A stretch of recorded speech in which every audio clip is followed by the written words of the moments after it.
What's going on, everybody? Welcome to Crunch Time with Jeff Booner, Lukas, and Gentry.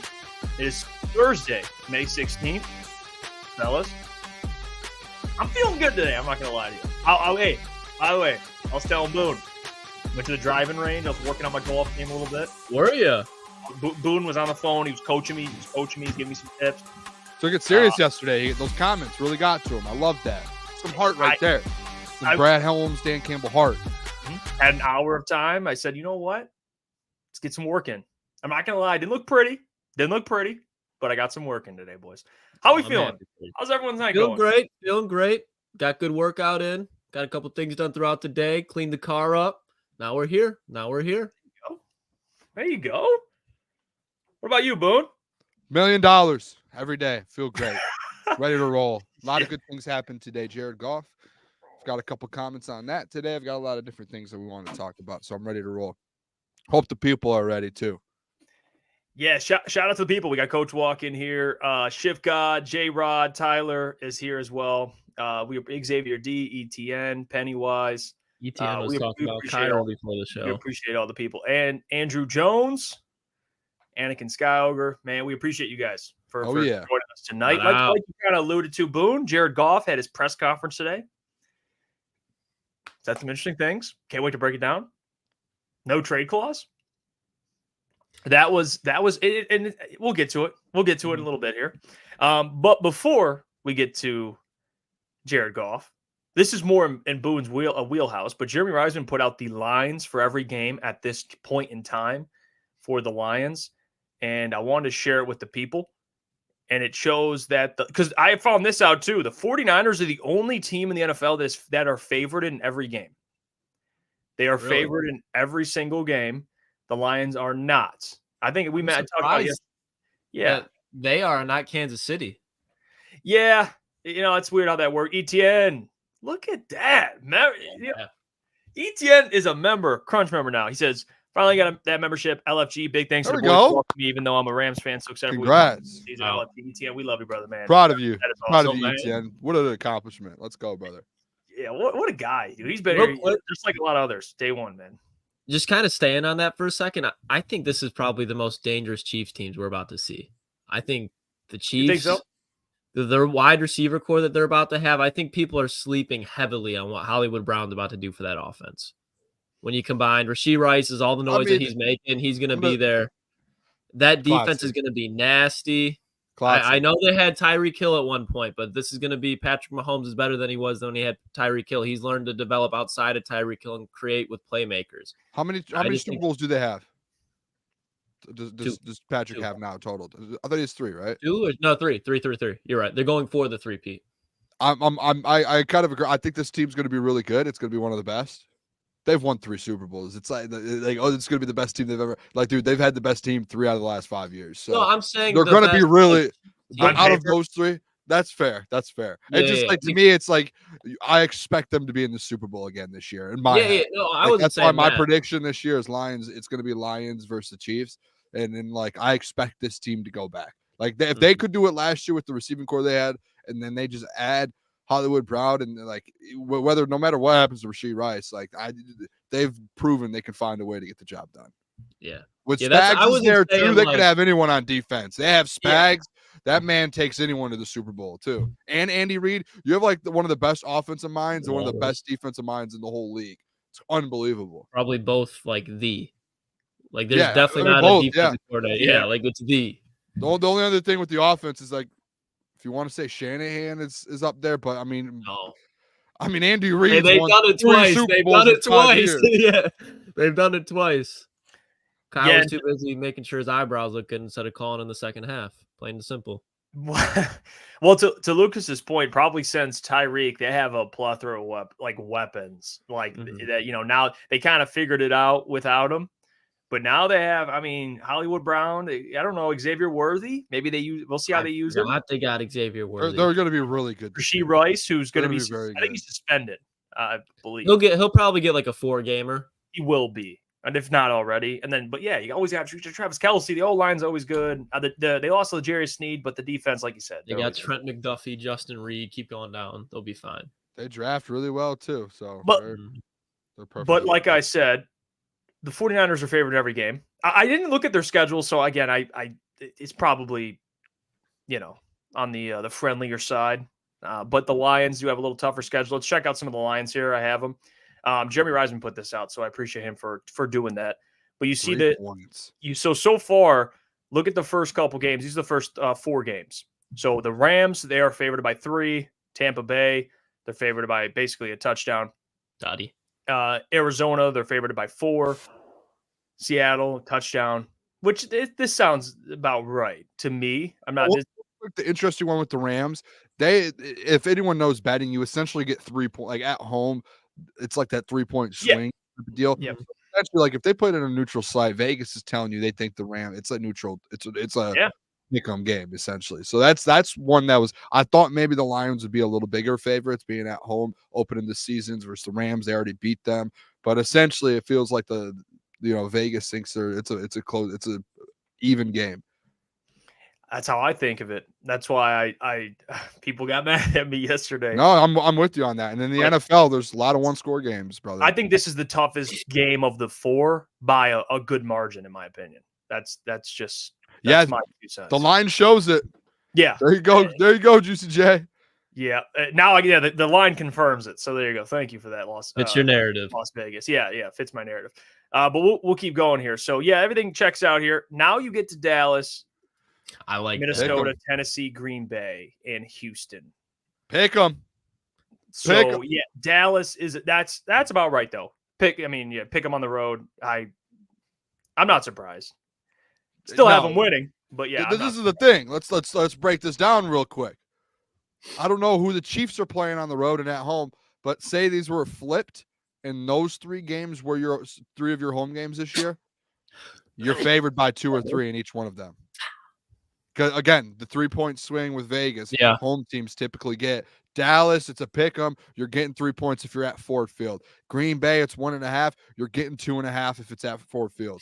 Houston, 1. You're getting 2.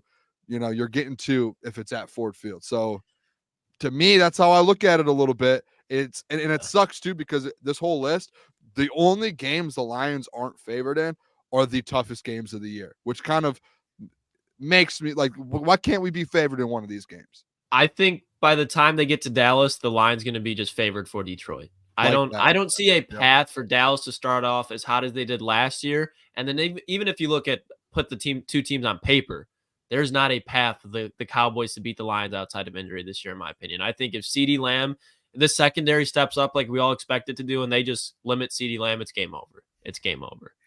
I'm going to be honest. I think that Minnesota game at Minnesota should be you should be more of a favorite. I don't think giving Minnesota, I know you're giving them 3, so it's a touchdown, but I don't know what, maybe just Minnesota divisional game. They play. They play tough. It was a close game with Nick Mullins at QB last year. I guess that's fair, but that's because the D secondary was so bad. It feels like this Lions team's a lot better. So to me, I'm a little bit. I'm kind of with you on that, Jeff. It's weird. 3 in Minnesota. Maybe like 4, but I'm not again. This is probably another one that'll go up as the season starts. That's the thing is like Klotz, me and you have the Lions starting the season 4-0. As soon as you start 4-0 and you win, these lines are drastically going to change. But you look at Houston though, like Houston on the road, they're giving the Texans +1. It's +1, but then at Minnesota it's -3 for the Lions. Yeah. Like I don't think it's like, you know what I mean. Like Texans are like. I don't know. Levels. You'd have to think though, Jeff. The home team. But like NFL lines are always so close. I know you see Tennessee there -7. -7's a big spread for the NFL. You don't ever see you see the double-digit ones. Remember when we did the pregame shows the last 2 years? What do I always say about double-digit dogs? Always take the double-digit dogs because in the NFL, 70-80% of the games. Yeah, like, dude, 70-80% of the games are one possession games in the NFL compared to college. No, you're right. 20 points. So, like, that's why I don't look.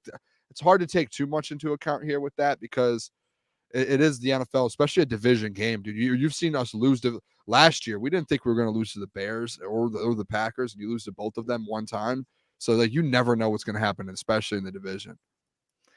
Well, so right now of the 5 games that are in front of us, Dallas, Minnesota, Tennessee, Green Bay, Houston, they are favored in only 2 of them, and 2 of them are basically pick'ems. It feels like, I mean, +1 at Houston, and plus you get half a point for the Cowboys on the road. So, like, I don't know. It's really the Tennessee game. They're favored by like 7. In Minnesota, they're giving them 3. Shout out Davenport's dong. Hey, that's my guy, man. Shout out. And you know what? It's good to see Davenport's dong in here. Oh, yeah. He said, "What's up, guys? Think Minnesota's starting JJ or Sam? I think Sam Darnold will be starting until they feel JJ's kind of caught up to speed. I think there's a chance he sits out the first year, to be honest with you. Wow. There's no chance. We could put a bet on it if you want. I don't know. If Sam Darnold, what he really did in Carolina was revitalize his NFL stock because he played 4 or 5 games where he just looked like the man, number 2 or number 3 overall pick that he was. So if they can get the weapons that they have in Minnesota, as deep as they are, adding Aaron Jones, TJ Hawkinson coming back from injury, I think there's a real shot that, to Jeff's point, I'm not guaranteeing it, but I could see a way where he's productive in Minnesota, and at the end of the day, that's going to help JJ just sitting because they're not going to be winning the division. You know what I mean? So let JJ sit. I don't think they brought in Sam Darnold just to sit behind JJ. But to your point, Booner, they didn't trade up for him. So what I think happened, though, Klotz, I think what happened was they didn't know, like obviously they didn't get, you kind of saw it in action in the draft night, was I think they brought Sam Darnold in as like hey, if we can't get a quarterback in the draft, we have Sam Darnold to get us through another year here. At least we're not like just completely out of the, we have nothing. And I think what happened in the draft, and the perfect example is they were trying to do everything. The rumors come out after, they were trying to do everything to trade into the top 5 to get JJ, and no one wanted to move out. It ended up happening to where we all thought teams would move out. No one ended up wanting to move back, and then they have to sit there. They have to trade up 1 spot to go over the Jets to go and get JJ so no one else jumps them. So I think that the Sam Darnold thing in the long term wise was kind of hey, if we end up not getting our quarterback here, if we don't get JJ in this draft or Drake May or whoever we want, then we have Sam Darnold. I think at some point, it might not be week 1. I do think JJ ends up turning into the starting quarterback, and I think it's going to be quicker than people think. I wouldn't be shocked if it ends up being week 1, and I wouldn't be shocked if it ends up being week 5, week 6. I just think a guy with this talent that we've talked about, it's hard to keep a guy like that off the field if you're trying to win football games. Yeah, and to your point too, like if they're already outside of NFC North contention, what are you doing not playing them? You know what I mean? That's where I was going. If Booner, if Sam Darnold, if they start 3-2, he's not playing. There's no way. But if they're 0-4, 1-5, yeah, I could see him being like, all right, It does feel like social media might be pushing it a little bit, but it feels like if you watch like Minnesota videos and their pages and all of that, typically when you see like teams pushing a player, that player is going to play. And that's what it felt like since JJ's been in Minnesota. Like all the videos they post are just all JJ McCarthy throwing the ball, or like that's what it feels like to me, at least. That's what I'm starting to see. So it's hard for me to say, oh no, they're not going to start him come week 1. And I know maybe it ends up being, I don't know, but I think JJ is going to end up being the starter, whether they're 3-2, whatever it is. I think he ends up. You're right. At some point, he will. You're right, Booner. You're right. You don't draft a guy that in trade up is picked. I just don't see it happening. Well, we'll keep it moving here. The next 5 games, they are favorites in every one of these games. Obviously, 4 of the 5 are home games. So, but even on the road, your Colts, Luke, is the big. I don't know. Colts. Vegas is getting money that week. Oh, Jacksonville at home, favored by the Lions are favored by 4. They get the Colts on the road. They're giving the Lions 2.5. They're at home against the Bears 3.5. At home versus Green Bay 2.5, and then Buffalo -2. I don't agree with Buffalo being -2 and Green Bay 2.5. What do you think it should be? Did you see what the Lions, what they did for the Lions at, I think, what was it, at Green Bay? +1.5. Okay. +1.5. I think it should be the same thing. Like Green Bay should be whatever that would be for them in Detroit. I think Green Bay is a better team than Buffalo, man. Wait. Yeah, they're better. What do you think the Green Bay should be at home? 1.5. I think, like I said, whatever Detroit is in Green Bay, so it was 1.5. 1.5. Yeah. Okay. Another point. Okay. Yeah, I'm gonna be honest. It is close with Buffalo. I like. I just don't see. There's a talent gap there. I think I'm sprinkling a couple dollars on this line, fellas. They're not winning. We talking about a field goal? Yeah. Oh, I'm taking the Buffalo one for sure. They're going to beat them by a touchdown. I am interested though. Like, it is kind of interesting to realize here that you're a 1.5 dog in Green Bay and 2.5 at home. That's I guess that's the 3 points right there, right? Yeah. No, that's about up 2.5. That's more. That's like 3.5, 4. So yeah, no. I mean, it just to me it shows like at Ford Field at home, like how big of a gap that is to me. I'm interested to see what the Chicago on the road one is actually, because it's 3.5 here. I'm guessing maybe a 1.5 point favorite. Will Levis, second year guy, favored by a touchdown. Caleb Williams, rookie. Oh, good God. Yeah. And Keenan Allen, DJ Moore, Roma Dunze, that defense versus Tony Pollard and a bunch of 30-year-old wideouts and Treylon Burks. This man, Jeff's all about his narrative, Klotzy, isn't he? I'm just saying, the Bears, I think, are going to surprise some people. I do. I think. But what's the surprise? Like, what do you mean by surprise? Are they going to make the playoffs? They're going to be close. I don't think that's surprising anybody. That's a loaded roster with one of the best quarterback prospects we've seen in the last 10, 15 years. Hey, just checking the temperature in the temperature. You're trying to fit your narratives over there, Jeff Iafrate. Jeff Eduardo Iafrate. I was just checking the temperature. We're worried about Green Bay, which rightfully so. Jeff Enriquez Iafrate. Enriquez, bro, just saying you always I'm getting more Spanish, Italian, not Spanish, bro. Yeah, I mean the way he what are we doing here? Wait, okay, we'll go to the next. We'll go to the next games. All right, so keep fitting those narratives over there, brother.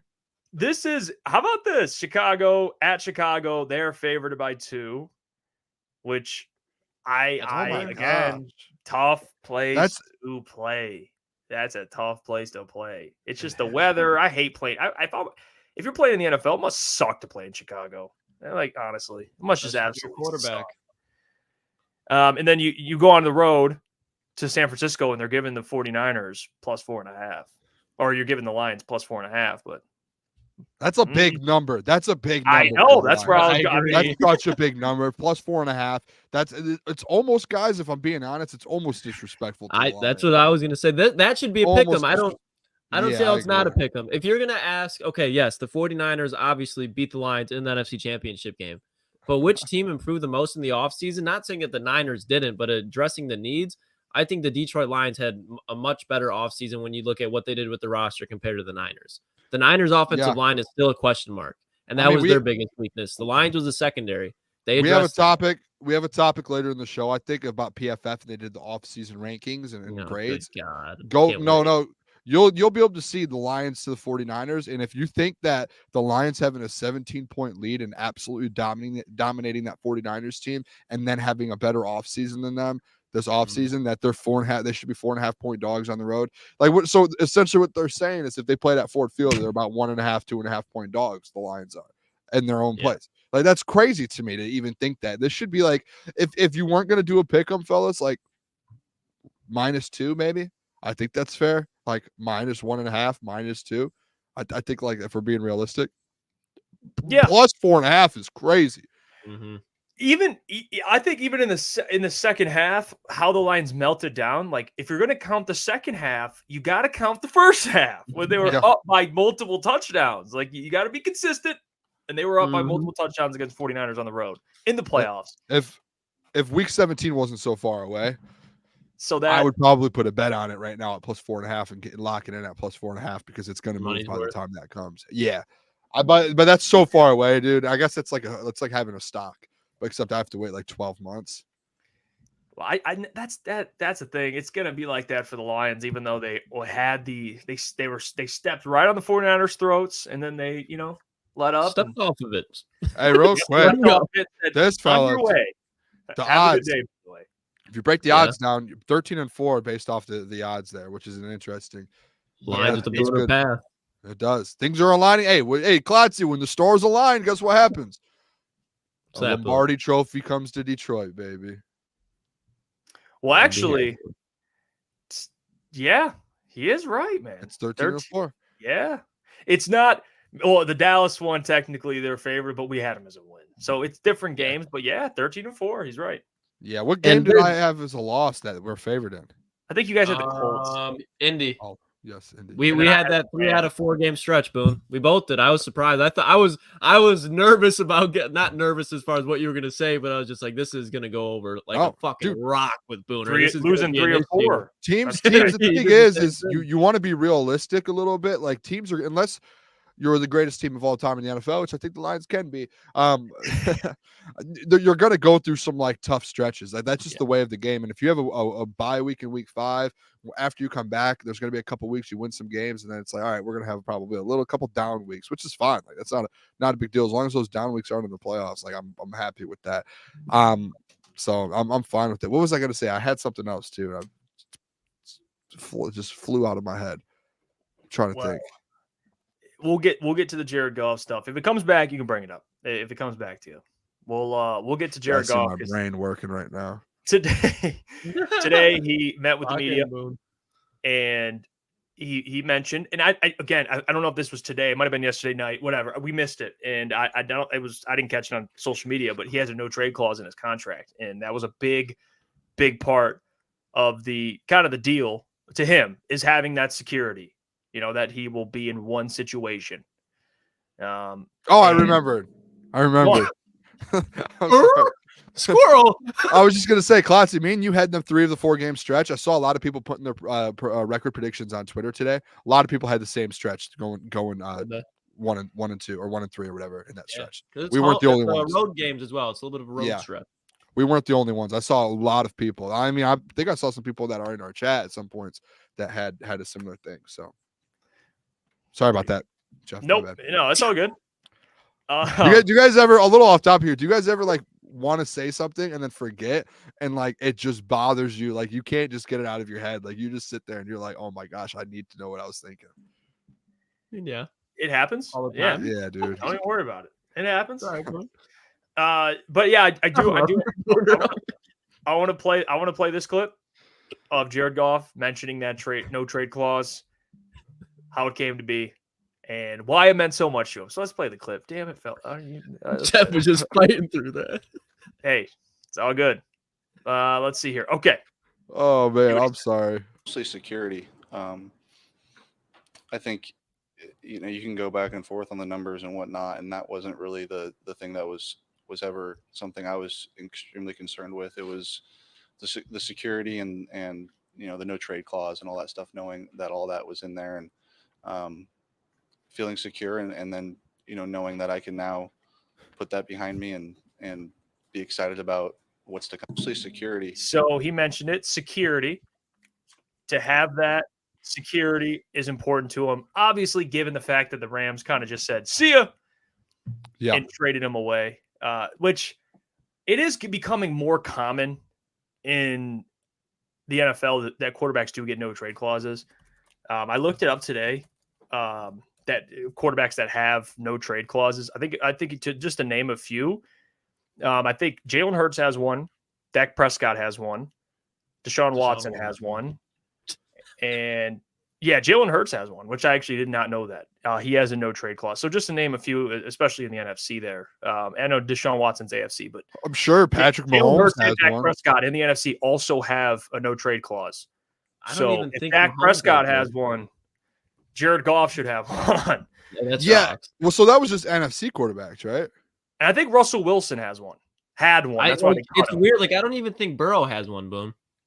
See, that is weird. But I don't know. That's probably because you already know you're not trading them. You know what I mean? Like that's when it's those guys. Like you just took us to a Super Bowl. I know Jared's close to it, but I think we can all agree there's a difference between the Mahomes and Burrows compared to Jared Goff, which is fine. For sure. That's fine. Well, the money does show that as well too. I know he's getting 53 a year or whatever. Actually, it comes out to, if you count this year, comes out to like 40 or not 40 something. Yeah, like 48 a year, I think. Or 47 a year with counting this year, or even maybe less.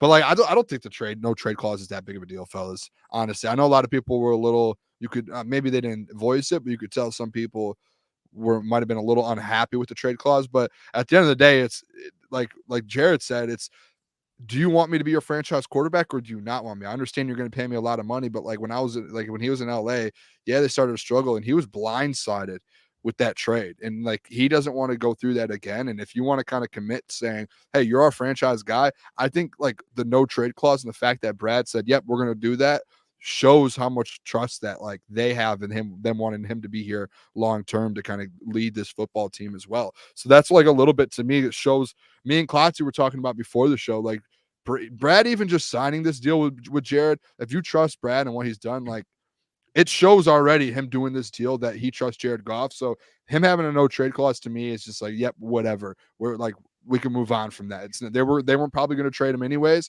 but if that's what Jared wanted, because we kept saying that the terms and the money was what was holding back this deal, and it ended up being the trade clause. Like he was like, that was something that all I wanted was a no trade clause. Like I didn't really care about the money. I didn't care about anything else.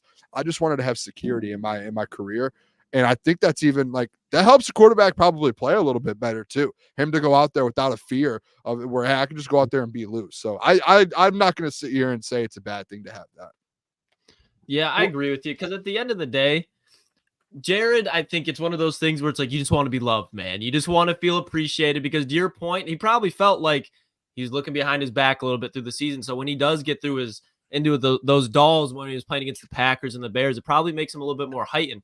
But as far as like long term, the fact that this isn't a huge cap hell of a contract, it doesn't make me fazed by the no trade clause whatsoever. Because if Jared were to slump, Brad's going to find a replacement. Jared's going to get benched. And that's where I think the no trade clause would come into. It's Jared being like, I don't want to go to the Patriots. I want to go to the Falcons. I want to go to the Seahawks, an actual legitimate team that he can have success in case the wheels fall out from underneath him. But I don't think that's going to be the case. Yeah, he would have to approve. Yeah, it's exactly right, guys.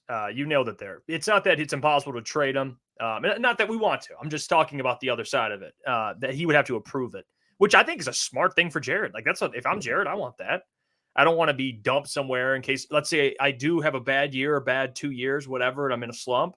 I'm not trying to be sent to the gulag. I'm trying to be sent to a good situation. So, but yeah, I think it's great for him. He deserves security. All that he's kind of been through, and the Rams giving up on him, finding a new home here in Detroit, and Detroit's embraced him, and he's played at a high level. There's no reason to trade him. The guy's playing great football.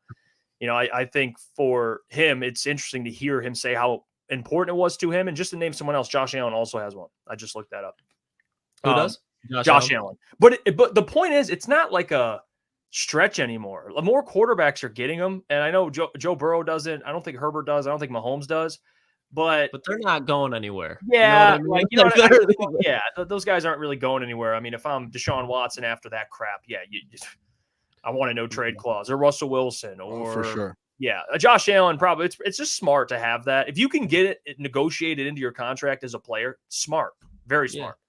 Yeah. So it just gives him kind of a new level of security. And like you said, it's not one of those things where it's he can never be traded during this contract. It's if things, the wheels fall off and things kind of go south between the Detroit Lions and Jared Goff in the next 2 or 3 years, or say like how we were talking like. Jeff, you brought up the Hendon Hooker thing. That was the conversation. If he does if Jared at some point regresses, which he will not, I do not think he will. I want the people to know that. But if that does happen, like you can still go to Jared Goff and say, hey, like obviously this is like that's the Matthew Stafford thing where Stafford was like, dude, I've done everything I could here, and I just want to try something new in my career. And I think that's the same thing with Jared Goff. It's like, yeah, you have a no trade clause, but if something does come up and it gets to that point, then yeah, you can make that move, but. I think just having your quarterback with the mindset of that he doesn't have to worry about that. Just go play football, man. Like go win games. And I think that's better for him, to be honest. If that's what he wanted, I would go ahead, take it. It just goes back to what this team and Brad specifically has always done, and Dan, it's just doing right by the players, because you look at all the players that are looking at Jared and they want Jared to get paid. Jared's the quarterback of that locker room. They all love Jared. And if they see that their leader is taking care of how they're supposed to, then they're going to play even harder, knowing that same thing is probably going to be happening to them if they do their part of the deal. You know what my favorite part of that press conference was when I watched it was when he talked about the self-motivation part. That I love, especially for players. I know, like Amon-Ra St. Brown, dude just wakes up motivated. Yeah. Not everybody has that level of motivation. I think for most of us, we assume like, hey, they're a professional athlete, they're motivated. It's not always the case, actually. There's a lot of guys that get to the NFL or any professional sports league and just say, hey, I'm here and I'm just going to do my job and go home and hang out and collect my check. But Jared Goff, the way he spoke, he's like, man, I'm still fired up. And he even brought up he was kind of reminding me of the MJ a little bit when he's like, I just find things sometimes that just piss me off that might not be a real motivating factor, but I will find a way to motivate myself like that, especially with this city, just the blue collar mentality, the underdog mentality. I'm going to be real. Watching that presser, and I've watched a ton of Jared Goff press conferences, there's something about today's where I'm just like, man, this dude just fits the city. He does. I mean, the way he talks, the way he handles himself. It's impressive. Honestly, like I'm like, this guy is literally like that. No wonder the city loves him so much. Like he's self-motivated. He loves this team, loves his teammates, loves the city. He just hasn't answered every single question, and he's super professional. Like I'm like, yeah. The guy is a franchise player. Like there's not really any question marks about him. That's the thing. And Jeff, do you have the tweet that we put out of him talking about winning a championship and the Lombardi Trophy? Like that video to me is one of my favorite videos of all time. I don't know if you were going to play it later or now, but dude, that was just one of my favorite videos of all time. Him kind of just, and that wasn't this clip that I put out there. It wasn't the only time he talked about it. Later in the press conference today, he even spoke about like, I want to do what's right for the fans in the city. Like these fans in this city deserves a Super Bowl. Like that, I want to give them that. And like, I didn't get to clip that part because it was later, but he went on a rant later in the press conference about how he wants to go and win a Super Bowl and bring, success to the city of Detroit for the fans. And I think Jared being here for 3 years now, this has become like his second home outside of where he grew up. And like, yeah, he was in LA. I know he grew up out there anyways, but like, he's like totally embraced what Detroit is about. And when he got here, he probably didn't know what to expect. And now he's like, dude, like, these fans, these people deserve it. And you could hear it in his voice every time he talks about it.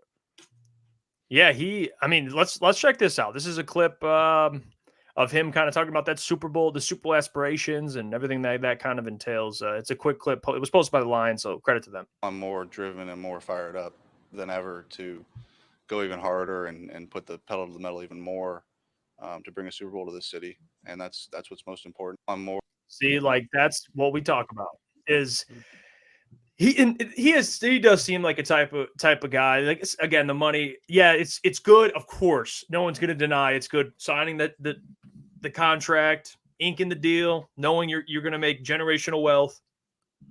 But then he signs it and he's like, all right, let's get to work. Let's chase the Super Bowl. So yeah, his the press conference was great. I thought he nailed a lot of points. I was curious for the questions. I know John Macron brought it up, but it was great. What's up, Boone? Yeah, so I just want to bring this up. We're talking Jared Goff, and I was talking before the show, and I was tuned into another show earlier. Shout out our guy Easy. And Jeff, I didn't get to kind of walk you through this. Oh, wait, hold up. But this conversation that I kind of tuned into earlier today, it threw me off a little bit because our guy Easy, and I don't know if he's a listener or in the chat, shout out, love you, brother. He said, and he still thinks right now that Jared Goff is a bridge quarterback for the Detroit Lions. And to me, that might be one of the most disrespectful and wrong takes or thoughts that I have ever heard in my entire life.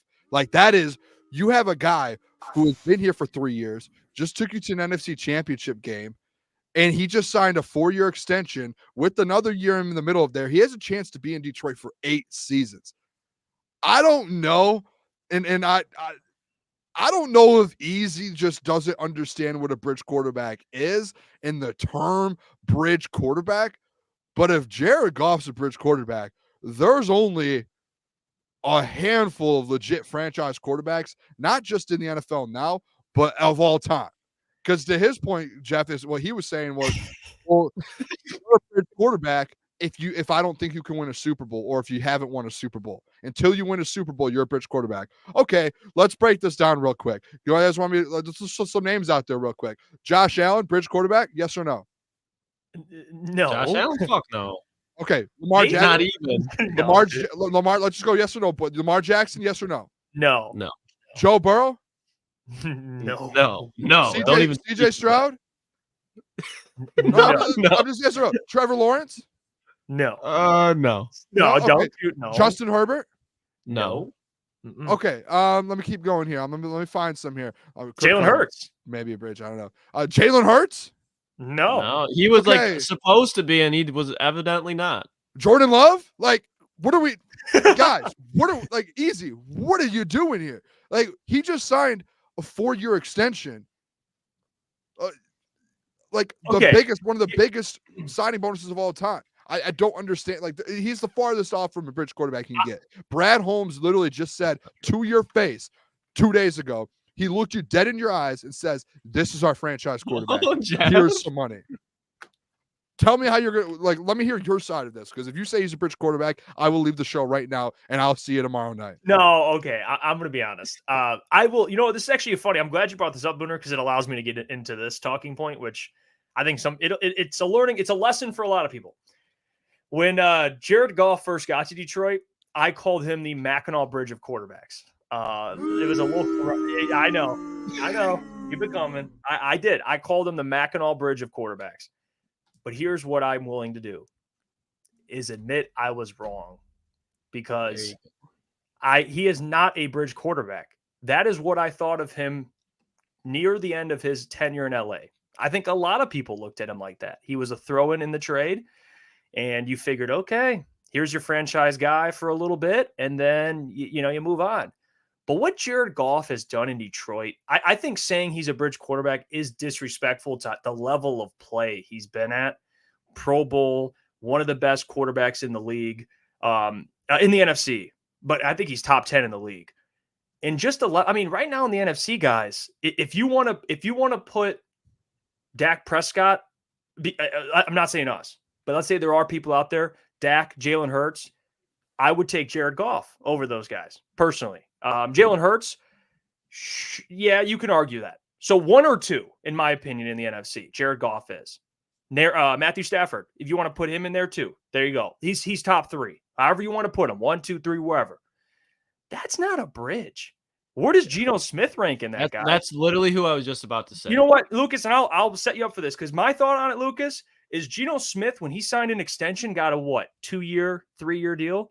Yeah, that's a bridge quarterback, because you're signing him for a 2-3 year deal to be like, we got to figure this shit out. Like, the Lions aren't figuring this shit out. They know he's the franchise guy right now, the way he's playing. So no, I will disagree with that. I even changed my opinion. So I was wrong, but he's not a bridge quarterback. He just isn't. Is he limited? Is he limited? Yeah. That doesn't mean he's not one of the best. Yeah. No, go on. Sorry. That's the fair thing to say there, because that's what I was going to say. Like, when I think of bridge quarterback, I think of Gardner Minshew. I think of Case Keenum. I think of Teddy Bridgewater. I think of Carson Wentz after the injury. When you think of like bridge quarterbacks, people a lot of the times will say Alex Smith, because Patrick Mahomes is right after him. But Alex Smith, if you look at him, he was a Pro Bowler for the Kansas City Chiefs. That's not a bridge quarterback. So I think Alex Smith is like the prototype bridge quarterback. And I think Jared Goff, when you look at him, has some similarities. Obviously not as athletic, but as far as just consistently a winner, he doesn't have the best skill set, but what he's really good at, he's really good at. And what you ask him to do, he's going to do. So when you look at it in that sense, I understand saying maybe he's kind of like this feels even like wrong saying, but a bridge quarterback skill set, to your point, Jeff. But if you just look at what he's done, how he's won, and what he's done in this organization, there's no way that you can say a guy who's taken a team from a 3-13-1 record to an NFC championship game is a bridge quarterback. And he got paid like it. He got paid what he deserved. Real quick, Boone, I'm going to add this in too, because for me, who I'm intrigued by Hendon Hooker. Here's the thing with the limited talk, okay? And this is where I was coming from with Hendon. Like, when you see somebody that you're interested in, you're like, well, I think he might have higher upside. I'm intrigued what he can do. I think that's fair because of, you look at the mobility and you look at the arm, you're like, maybe he's got a higher ceiling. But I never once said that I thought Jared was, a bridge, or he's just a mid quarterback. Like, to me, mid is, love you, Jeff Olson, but Baker Mayfield. Like, Baker is kind of he's kind of the bridge. And I think Jeff Olson would even admit that. He is what the Tampa Bay Buccaneers have. He had a pretty good year last year, man. He did. He balled out. But there's no way, if you're a Bucs fan, you're looking at Baker as like he's retiring a Buccaneer. You know what I mean? He's not. At least you're not looking at it like that. So Unless there are Bucs fans, Jeff, in the chat here, correct me wrong, that think he's a Buccaneer till he retires. But Goff, I think a lot of Lions fans, and I think even Brad would be cool with Jared till the end. You know, so to me, it's just because you don't have Mahomes, Burrow, Josh Allen, Justin Herbert, guys. There's like 5 of those guys in the league. You know, so at some point you can't just be like, well, everyone else is a bridge. Like, you can have tiers of quarterbacks, but that's not fair to Goff, in my opinion. And honestly, guys, this is where I went with it. It's all right. If you don't like Jared Goff, that's fine. The reason I've been saying for the last year is, hey, get used to his name because he's been going to be your quarterback for a while. That's because he's not your bridge quarterback. You just signed him to a 4-year extension. He's going to be here through 2028 potentially. And you want me to give you a little inside scoop here? This is Booner's inside scoop, not one that I've heard. But hey, when 2026 comes around, right? That $60 million cap hit, guess what they're going to do? Probably restructure. Guess what could happen? Added year potentially, maybe. Do you guys see what I'm saying here? Like, there's chances those things happen to where he could be here long term if he keeps playing well. And like, hey, if you want to say he's a bridge quarterback because he hasn't won a Super Bowl yet, guess what? Let's go back to the 49ers game. With the 49ers game. He was not the reason at all. He was not the reason at all they lost that football game. It had nothing to do with Jared Goff. Did you guys, not to cut you off, Boone, just because this is going to go with your point, did you hear what like Phil Simms and Florio were saying the other day? They were blown away that Jared Goff did not get more flack by the NFC Championship game. They said for all these quarterbacks to get flack, you look at Jalen Hurts in the Super Bowl. He said Jalen Hurts should have got flack in the Super Bowl. They're like, Jared Goff needed to get more blame for the NFC Championship game loss. And I was baffled. Sorry. So it goes with your point. Real quick, let me finish this real quick because this is the whole thing with the easy thing. It's to where if he's your bridge quarterback because you don't think he can win you a Super Bowl. He was never the reason you lost the game in the NFC Championship game. Guess what? Adam says it all the time to us. If they have a top 15 defense, they win the Super Bowl, and they probably go on to the Super Bowl, and they have a chance to beat the Kansas City Chiefs. It had nothing to do with Jared Goff. It had nothing to do with the offense. Whoa. Yeah, maybe there was the fumble and the Josh Reynolds drops. Guess what? Jared Goff put the ball right in the spot. How is that Goff's fault? Jared Goff didn't fumble the ball like Jahmyr Gibbs. Yeah. Jared Goff went out there and played great football. Jared Goff helped you win the games versus the Bucs and the Rams, and if we can keep going and all of that. So let's just end all the Jared Goff hate here on the bridge quarterback because you know what it sounds like to me, fellas? It sounds like to me that people that were going at Jared Goff all season are now trying to find ways to continue to go at him and move the goalposts and keep going at him and keep going at him and keep going at him when all you have to do is sit down and be like, you know what? This guy's pretty good. He can win football games. He can put numbers up. He's been top 5 in every category for the last couple of years. And we're going to go over some stats as well in a little bit on the show that the Lions put out. He's been one of the best quarterbacks in football. Outside of being mobile, he's been one of the best in all of football. And he's now won football games. So to say that he's a bridge quarterback, you can get on with all of that stuff, man. Now you're just moving goalposts so you can't admit you're wrong. That's all this comes down to is people don't want to admit they were wrong about Jared Goff because he just signed a 4-year extension worth $212 million. Because maybe I have some tweets and some things that say there's no chance Jared Goff signs a contract until the end of this year, and they want to wait to see if Jared Goff can play after this year. And that might have just been maybe a couple weeks ago before the contract. So I'm just going to sit there and say that. So if people want to keep moving goalposts with Jared Goff, let's keep doing that. But let's say what it is if we're going to be talking sports. I love you, Easy. Yeah, yeah. I love it. I love Easy. He knows that right there. That was a good cue. But I was in the chat earlier fighting with him, so it's like he got to say all of his stuff while I was in the chat, so I could say my. You were barking at him, Boone. You don't need to be a pilot. You're talking your ish, Boone. Yeah, and trust me, I can relate. Not that I am in the same thought process as Easy, but I was when he first got here. I admitted I thought he was a bridge. You know, I did. I'm not there anymore. Lamar Russell, thank you for the $5. This is just the most wrong thing of all time. He says Jared is a glorified bridge quarterback with a great O-line, weapons, and offensive coordinator. He's a check down merchant. Are we watching the same games? He has the most 20-yard passes in the NFL, I think. Well, here's where okay. So to Lamar's point, okay, he does have a great O-line. He does have great weapons, and he has a great offensive coordinator and great running backs. But I don't think any quarterback that has a good situation, of course, is going to play well because they have a good situation. Like, so I can't just be like, oh, if you should just take Panay and Decker off the team. Like, yeah, no, that would hurt him. Like, I don't know how that you can use that, like, against Jared to be like, oh, he needs those guys. Any quarterback would love Panay Sewell or Taylor Decker or Ben Johnson or these weapons. Now, he's a check down merchant. That's just wrong. It's just wrong. If you want, dude, Goff was slinging it last year. Absolutely he was, man. Maybe not the prettiest ball to some, but he was. I still think, and that's the one as far as Goff. When people, I think he's got to get and I don't think it will. And it's not like he has a bad arm, but he needs. I think if he could throw outside the numbers deep better, that's when he would lose all the. But he did it with DJ Chark. Yes, that's where he did. But I'm saying as far as consistently, I think he did that year. That year he did. This is where J-Mo could really step up. If they have somebody who can constantly stretch the boundary to free up Amon-Ra and Sam Laporta in the middle so they can just eat up zone coverages, which J-Mo is fully potential of, but you can even see Goff trying to get the ball to J-Mo even early on in the season. Obviously, their chemistry wasn't there as much against like the Ravens and stuff like that. The chemistry isn't there. Once that's nailed down, that's when I think Jared Goff can kind of shake some of those critics. But he just doesn't do it consistently. That's facts. Like if you need him to throw the ball down the field compared to just cutting up a defense by 1,000 cuts, Jared's going to go by 1,000 cuts. I do think he can. Klotz, I do think with the when DJ Chark was there, he was kind of a vet that was able to go do that, and I think it was kind of consistent. He was getting those balls out there. I was consistent that year.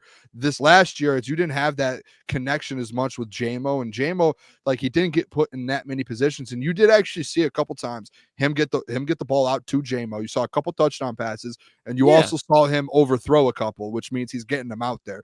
So I don't think it's that he can't do it consistently. I think he can, but I think it's more so like getting that kind of, you're a receiver, like that connection down with your quarterback, especially a guy like J-Mo. And did you watch him in LA too? I mean, dude, in LA before he had a rough stretch, but like early Jared after Jeff Fisher, dude, when they had Brandon Cooks, I mean, I don't know if they had Cooper at that. They did Sammy Watkins. Yeah, and they had who's the other Robert Woods. And they had Sammy Watkins, but like he was putting the ball downfield. So like that Monday night game against Mahomes, is he Mahomes, Josh Allen with that type of arm talent? No, but either is 75, 80, 85. He still will make those connections. Like, I don't like it's hard when you're when you're saying, Jeff can't, Jeff isn't Colin Cowherd, so he's not good. Like, I'm like, well, damn, yeah, no dip. I'm not Colin Cowherd, but I think I'm pretty good. I'm working my way there. I'm getting there, but I'm not like, it's unfair to put that on Goff. Like, he's not Mahomes. It's like, there's one Mahomes, or he's not Josh Allen. There's one Josh Allen. There's one Joe Burrow. Like, Joe Burrow isn't mobile, but dude, Joe Burrow's, he can, just the way his mentality, like he's a killer. Absolutely. So I think he's in. Joe Burrow is fucking mobile. Dude, he ain't Lamar, but Joe Burrow, he can get a first down if he needs to. I'll give you that. I think who was it we were talking about the other day that it was like there's a difference between mobility and running. We were talking about because me and Adam were going back and forth because he said mobility is overrated, and when he says mobility, he's thinking of Lamar. When I think of Lamar, not saying he's a running quarterback strictly, I think of him as like a running quarterback.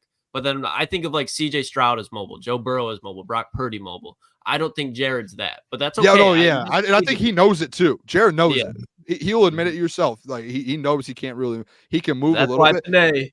What Jared does do.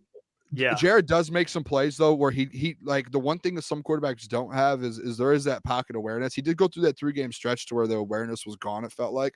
But down the stretch of football, and remember last year after they started 1-6, he kind of the good thing with Jared, it's like he knows he's not mobile, so he kind of has a feel for a pocket. Like, this is where I need to step up, I need to get back, and he's really good at that and making throws out of that, which underrated with that. People don't talk about it enough. If you go back, I was watching it last night, the Green Bay Packers, when they played in Lambeau, it was either Kenny Clark or Devontae Wyatt, their defensive tackle, beat Glasgow or whoever was at guard, and Jared took a step, spun as on 3rd down, and went on the run a little bit and hit Sam Laporta on like a 15-yard on a bench, and it had some zip on it. So like he can make those throws. Can I throw this out there real quick? Let me give a love to Mike Reed. Mike Reed, We There we go, appreciate Mike. it. Let's Thank go, you so baby. much. The Booner Pat. Appreciate you, man. He says Jared Goff will win MVP of the league this season. Booner Pat till I die. Let's go. When is the merch coming? Website is currently being developed. It's being made right now. We keep saying it, but it's coming. No, it is. We've been. Trust me. I'm working with Shopify. I'm trying to get this. Trust me. Just as much as you guys want merch, we want merch. Trust me. I want a merch. So it's not just like we'll get to it. No, we want this merch. It's just like you guys. Shout out Mike Reed too, by the way. The Booner Path, baby. But yeah, go ahead, Booner. Sorry about that. I just want to throw out there, like, the greatest quarterback of all time was not a mobile quarterback. He was just Tom Brady was just so good at like knowing where to move in the pocket and then make the pass. And I'm not comparing Jared Goff to Tom Brady. Why don't we go away from that? What I'm saying is people act like Peyton. Remember the bootleg of Peyton when they was with Broncos in Dallas, and like the whole camera crew and everybody thought that he handed it off, and Peyton just fucking butt ass and running into the end zone. Like that's how immobile he was. Yeah, dude. So like to me, it's just Jared doesn't have to be mobile for you to be he can make play. No, like the best quarterback of all time, Tom Brady, was not a mobile quarterback. He just knew when to step up and when to do that. And if Jared can do that, he's perfectly fine. Foul. This is foul. Dude, I love King Horse, man. He's fucking elite at roasting the fellas. I want to add this in too, real quick. Like, I think we can all admit any quarterback, would benefit from having this offensive line. But Jared, to me, is a quarterback that if you give him time, just like many quarterbacks, if you give him time, I think he can be surgical. He's good at reading defenses. He's good on, like, especially with Ben, his relationship with Ben. Like, Ben's like, here, this is what we want to do. Jared can go and execute it.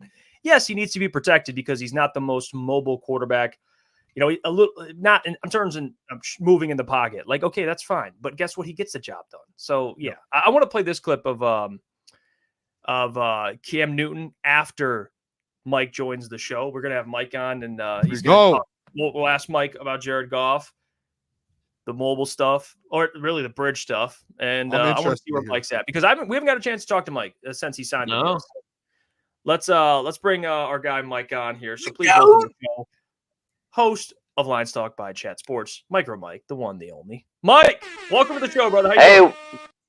Hey, what's going on, fellas? Appreciate it here. I'm definitely not at my house right now, so I apologize using my cell phone. So hopefully it sounds decent for you guys. Hey, we'll make it work, Mike. Hey, we appreciate you taking the time today. I know we were talking about Jared Goff. I want your thoughts on just the contract extension. I know you probably put up something already, and you're going to be talking about on your channel, which people can go check out. But just your thoughts on him signing the deal, the no trade clause, and everything that kind of entails. Your reaction to it, getting the deal done. First off, man, congratulations, Jared Goff. This guy was thrown away over there in LA, and he comes here. He gets a mega deal, second highest right now in the NFL for a quarterback. I like it. I appreciate it. Like everything that happened to this guy from being at the situation he was in to now. We got a franchise quarterback is great. I'm happy they got the extension done. It was important to have those three pieces done, St. Brown, Penei Sewell, and of course, Jared Goff. Happy he's going to be our quarterback for the next 5 years. When it comes to the no trade clause, I'm perfectly fine with it. I mean, the guy was traded from LA, so he doesn't want to go through this situation again, and he's getting married, probably start a family. So I'm perfectly fine with it. I'm just happy this extension is done, because his extension got me extended, and it made me very happy. So sliding that in there. Yeah, I love that. Hey, Mike, I want to ask you too. Slide it always in, man. I want to ask you about the numbers with the deal. Are you okay with the numbers? Kind of, I know it was $212 million over the 4 years there, the highest guarantee we've ever seen in the NFL. Are you fine with the numbers? And I know today the cap hits came out, and I'm guessing in 2026 it's like $60 million or something. But kind of, we talked about it. It could be restructured. Are you fine with the way that they did the numbers and how it all came out? It's definitely a little bit pricey. Yeah, I probably thought it'd be a little bit less than the 52 or 53 million what it ends up being. But look, I mean, that's the price you got to pay for the quarterbacks nowadays. The guys had top 5 stats in every single category, and it's really difficult probably to have the edge if you're the Lions, front office, when you have everyone chanting his name. So with everything going on, they didn't have much leverage, and I'm perfectly fine with it. And the cap goes up every year, right? And probably by the start of the NFL season, he'll be the 7th highest paid quarterback when Dak gets his done and the other quarterbacks do their thing. So Yeah, it's the name of the business. I mean, if there was no cap, I would never care what a player gets paid. It's just the cap situation. And I think Brad Holmes, he knows what he's doing, so I trust Brad Holmes with the numbers. A little bit pricey, but it's okay.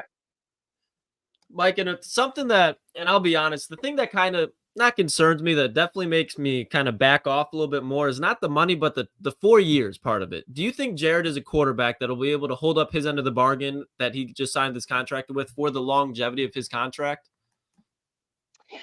That's a difficult, thing to really feel, is how the offensive line is going to be next year and the following year and the following year after that. I think it really depends on the offensive line, right? So if the offensive line is really good, Jared Goff's going to have time, and he's elite at reading defenses and distributing the football. So I'm not worried about the injury front like Kirk Cousins or other quarterbacks who get injured. It's just more of the offensive line. Can they keep that strong? Because we know if Jared Goff is getting pressure, he's definitely not as good as he is standing in the pocket. So if they can keep the foundation of the offensive line, Penei Sewell, if Frank Ragnow stays here after this year and everything like that goes well, I'm fine with it. And Mike, too, I mean, the schedule got released. We did a game-by-game breakdown, and we collectively we all have the same record now at 13-4. I want your record prediction, Mike. You looked at the schedule. What do you think? Well, maybe some tough matchups. Your thoughts on the opening game versus the Rams, primetime. Yeah, that's very interesting, because when I went through the schedule, I felt like I was a homer because I kept saying win, and I'm like, is this really, like, the schedule's tough. Why am I considering all these wins? But I do think that the Lions are going to have like a 12-win season. If you say 11-13, that seems about right? Like, they're facing the Rams at home. I think they're going to beat the Rams. I think they're a better football team than the LA Rams. They have only 3 games outside the whole season. 3 games. Wow. Everything else is in a dome, and Jared Goff thrives in a dome. So, yeah, I think they're going to be up there probably with the number 1 seed. It's going to come down to that Week 17 matchup with San Francisco. Lions have to win that game because that literally could determine who's the number 1 seed. Hey, do you think too, Mike, the Week 5 bye, that was like a big thing we talked about yesterday, and a lot of people on the internet were talking about the Week 5 bye. We did see last year, like, all the injuries, and that bye week kind of came at a good time, it felt like. I think we had it like Week 9, I believe, last year. Do you think that's going to affect at all? In my head, I figured it was just, hey, Dan's going to have them ready at a certain point, but do you think like that's going to affect them going in, especially with some of those tougher games down the stretch? Yeah, for sure, man. The bye week was booty cheeks, right? Like, getting it at Week 5, that absolutely sucks, because you want these guys to rest up at least halfway through the season. I honestly think they should do 2 bye weeks at this point. When you're having a team having a bye week at Week 5, that's way too early. They got to really change the bye week situation going on there in the NFL. It's just uncalled for. It's a big disadvantage to have one this early, right? So you want these guys rest up. The only thing that I see good about the bye week is it's right before Dallas Cowboys. And I want this team prepared to beat the living crap out of the Dallas Cowboys. So if they beat Dallas because of that bye week, I'll be happy for it. And just kind of staying on the schedule, Mike, looking at these divisional games, because obviously winning the division, obviously we all want the number 1 seed, but to do that, you got to win the division. Which divisional game do you think the Lions are going to have the most struggle with coming out of there with the W? That's a good question. It's weird last year, right? We defeated Chicago in Detroit, and it was barely done. Then we go to Chicago, we lose. And in Green Bay, we beat them at Green Bay and lose at house. So I think the most difficult game when it comes to the NFC North is probably going to be going to Green Bay at Lambeau Field this time. They're not going to be the same team that we faced last year. They're not going to give up, 24-7 in the first half or whatever it was. It's going to be a much tighter game, much closer game. Their fan base is revved up, and I think that's going to be tough. Minnesota, I ain't too worried about them. Chicago, yeah, they'll be up and down this year, but I think Green Bay will probably be the toughest. I'll stay on the schedule here too, Mike. In terms of getting that number 1 seed, we all agree. We talk about it on the show a lot. We think the Eagles are going to bounce back and be better. The 49ers are always going to be in the equation. I think the Lions should be, to me, the favorite.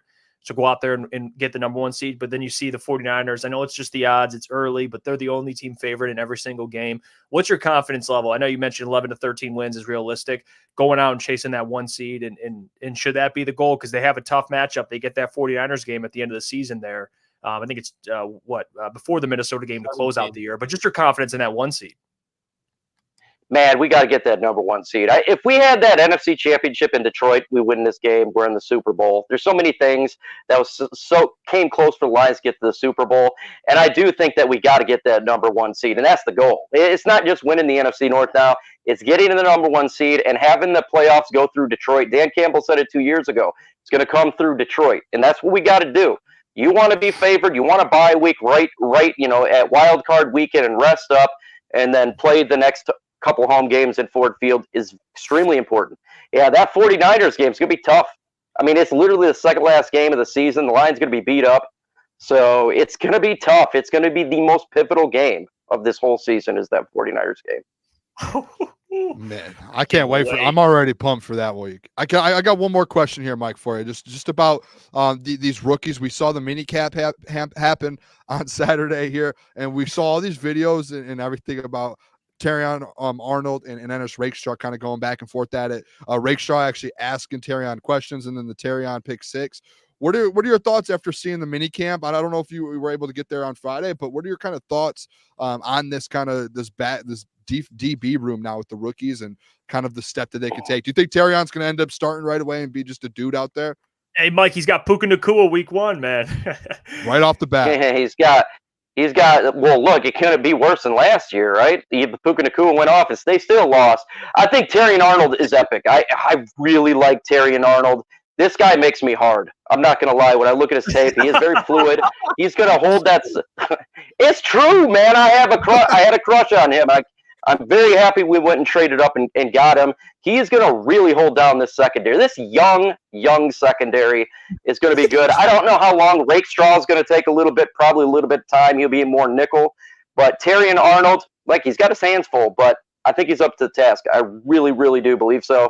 Very smart, intelligent. He just needs to get the scheme down this training camp and get ready for Puka Nacua. What do you think, Lucas? Damn, man. Terrion, I think he gets us all excited. Maybe not that necessarily that way excited. Hey, I'll go out there with Mike. Me too. Me too, Mike. Hell yeah, man.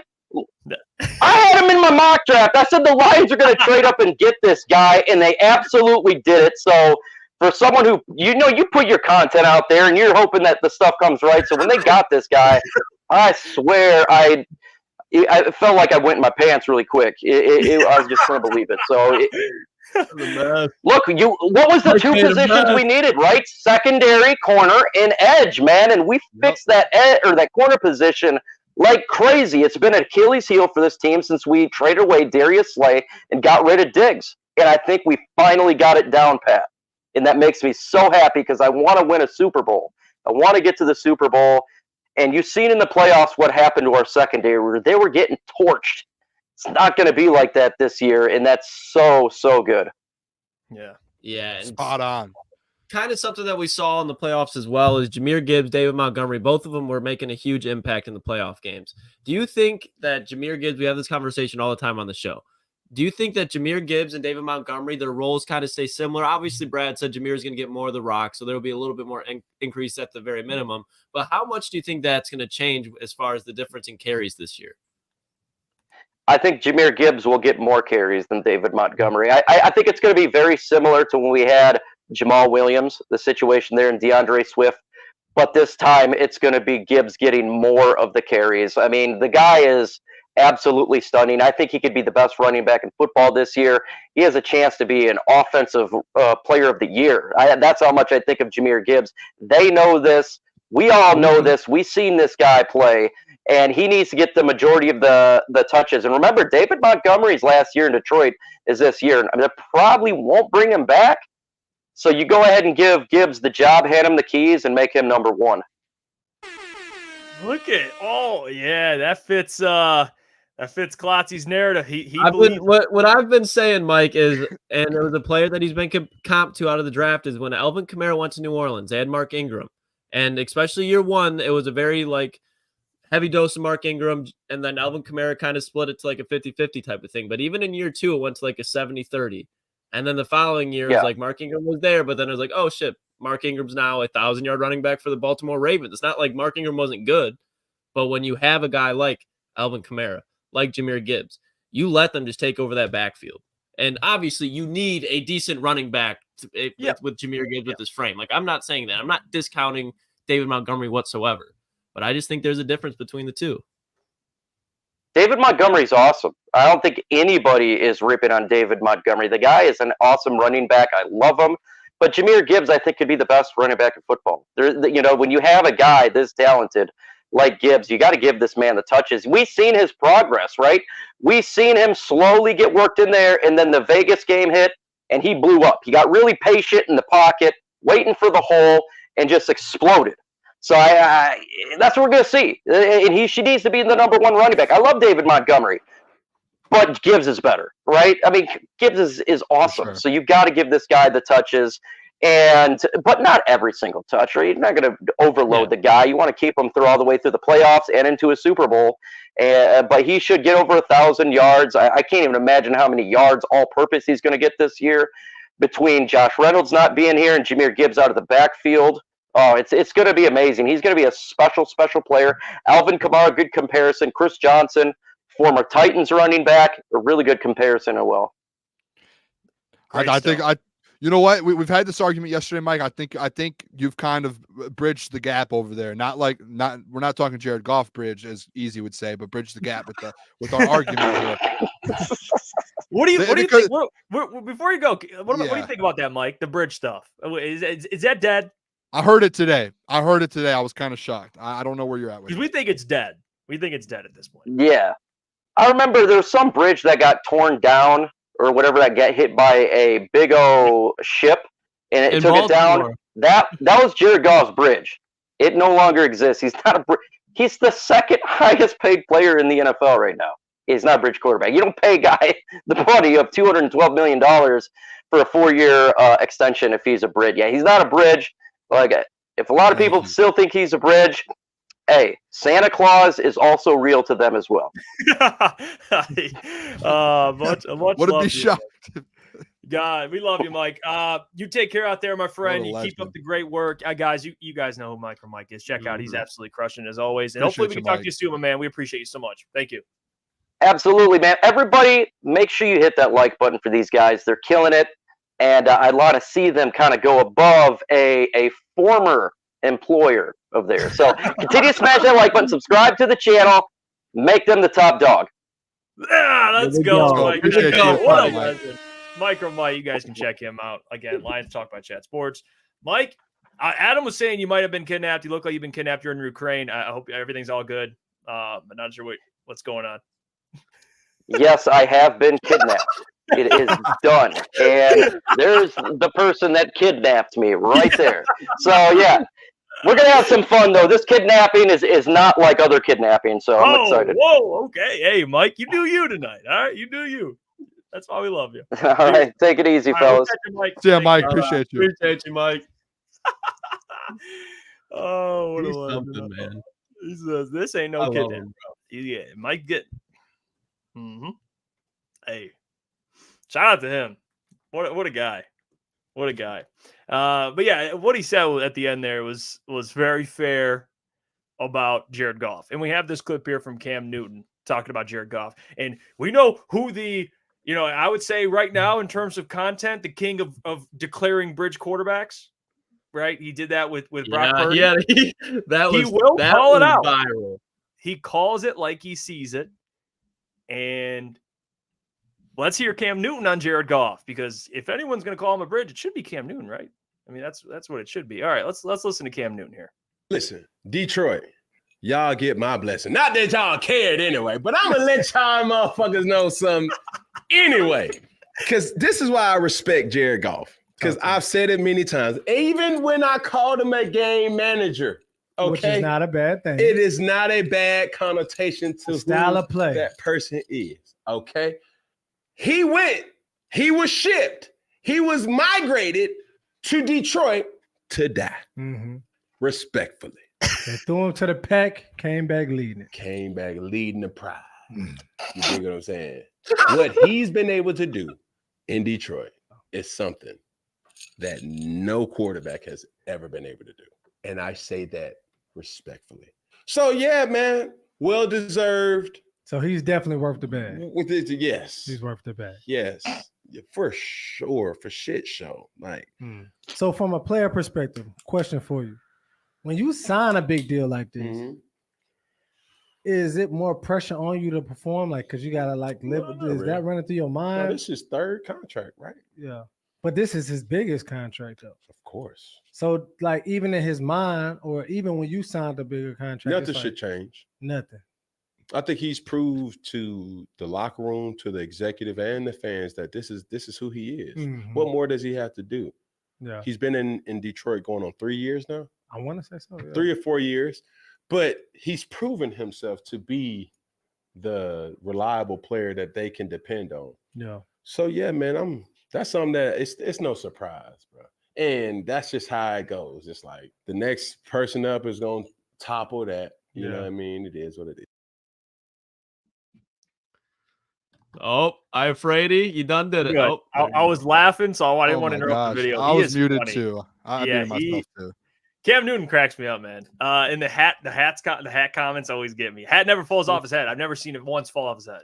I would love to get Cam Newton on our show. All those people jumping. that'd be something. That's a great guess, Boone. Great guess. I think he's someone who might do it too. He might be like, yeah, whatever, boys, let's do it. Because I think Cam, and it's what I respect about him, and a lot of people do not like Cam Newton, and I could see why. But the fact that I respect him is because he's just himself. He doesn't care. Yeah, like if you met Cam Newton off the camera, you can tell he would be exactly like that off camera. Oh, he keeps so it. He's not putting up a front.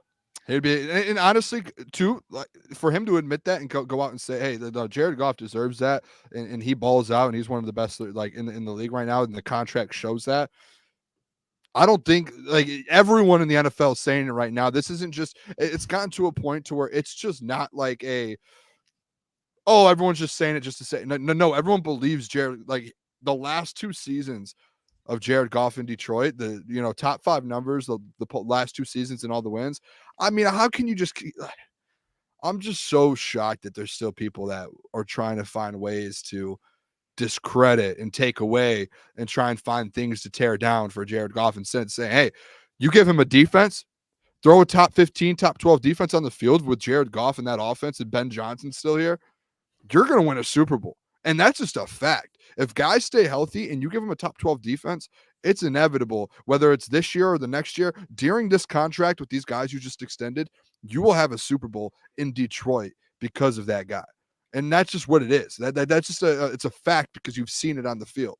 How can anyone else take that differently? I don't get it. Do you think there'll be a Goff statue one day in Detroit, Booner? If he wins a Super Bowl, potentially, yes. I think whoever wins Dan Super Bowl Campbell MVP. statue.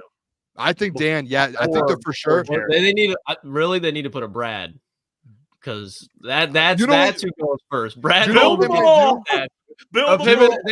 need to get a statue of him in the elevator after the win over the Bucks. Do you know what you would do though? Is like at Comerica, they have all the statues. They have like 8 statues. It's either you do something like that and you give Brad, Dan, Jared, like St. Brown and Panay, like give the main guys, maybe Hutch if he goes out there and balls out. Or do you remember like the 76ers? This was one thing. A lot of people actually were like going at the 76ers for having a small AI statue. Real quick. But no, Jeff, real quick. And if any of you guys went at him, no, it wasn't. No, because if you didn't know anything, if you didn't do research on the story, all of the statues, it's not at their stadium they have the statues. It's the practice facility, and they have many statues at the practice facility. It's dumb. But when you go there and actually see it, AI statue, it's dumb. I was like, fuck no. No, when you go there though, like I saw an actual video of it. It's like 20, it's like 15 of the all-time greats for the Sixers. It's not like a legit big statue. It's like a Hall of Fame room essentially, but it's like outdoors to where they have like a line of like small statues of other players. So them giving him that wasn't like disrespectful. That's just what they do. Maybe that's what you see in Allen Park, is you see like some mini statues of all of the dudes that won. I don't like mini statues. That's my point. I don't like. Maybe that's fair. That's fair. But like when people were going at it, and then I saw a video of the actual like what it looked like, I was like, oh, like this is you know what it is. You know what so AI, or just for example, hey AI, thank you for giving your heart and soul to the city and carrying us to a NBA Finals. It's the same size as my fantasy football trophy, dude. Like I got, how much was it? Probably like $15. Real quick. Mean, come on. This is what it looks like. I don't think this is that bad. Like there's a bunch of the statues outside the practice facility. Whoa. They're like mini. Now, if it was out, I didn't know what it was, so I'm coming into this unbiased. I'm not digging because it's just like AI. Like you think of AI. Yeah. Dr. Dude, they J. had Dr. J. He has one of the mini ones too. Those two deserve legit statues there. Absolutely. Now I'll say this: if it was okay, Absolutely. but this is where it gets me. That's at the practice facility. If it was at their actual arena and they had mini statues, I'd be one way. I'd be like, whoa, dude! Like give these guys Dr. J jersey. I would just say give them their respect if it's outside the, but it's at the practice facility. Like no one goes there. That's just for like the players to come in. And That's like, even worse. Like this. I agree. So I agree. They should fan. have one at the stadium. But if you were going to do 15 statues for the Lions Super Bowl, probably don't want to just do 15 massive statues outside. It's like handing out participation trophies. Exactly. Bro. Thank you. That's all. Grant Glasgow don't need no fucking statue. All respect to him. That's all my point was with this whole thing. Was if you're going to do 15 of them, like you guys are saying, just do it at Allen Park and do the mini ones. Like that's all I'm saying. No, and I'm not mad at you. I'm just my anchor you were about the 76ers. All right, because if you're going to honor a player, it better be significant. I'm not, and that's why I actually don't. I would rather have one like they have Barry. Perfect. I love the statue, but you know, I would rather have Barry and Dan Campbell rather than Barry, Dan Campbell, Aiden Hutchinson, Penei Sewell, Amon-Ra St. Brown, Jared Goff. Then it loses like the value of it. Like I would rather have like Brad Holmes, great one if you want to have Brad, Sheila, I don't care. But like once you start getting to like it's like Oprah, you get a statue. Then it's like, yeah, you got to make them small. But I like Barry's because there's one. Like you go to the Barry statue, it's like a monument there. You know, I don't know. So it's not you, Boone. That's just the 76ers thing is just stupid. But I will ask you guys this. Yeah, no, go on. No, you got a rebuttal?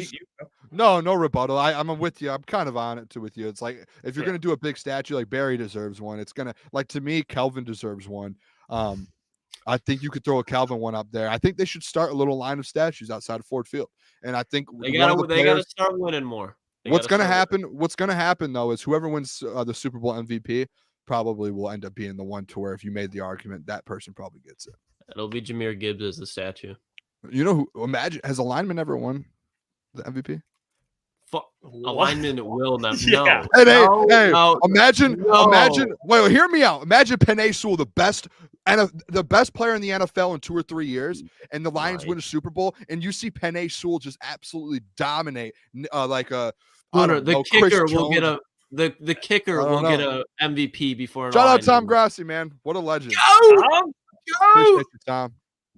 We need sexy son of a bitch. Tom. We need to get Tom on to talk all of this season kind of. They got they didn't get Brian Branch last year, but they got a nasty safety duo now. Hey, by the way, go check out Tom.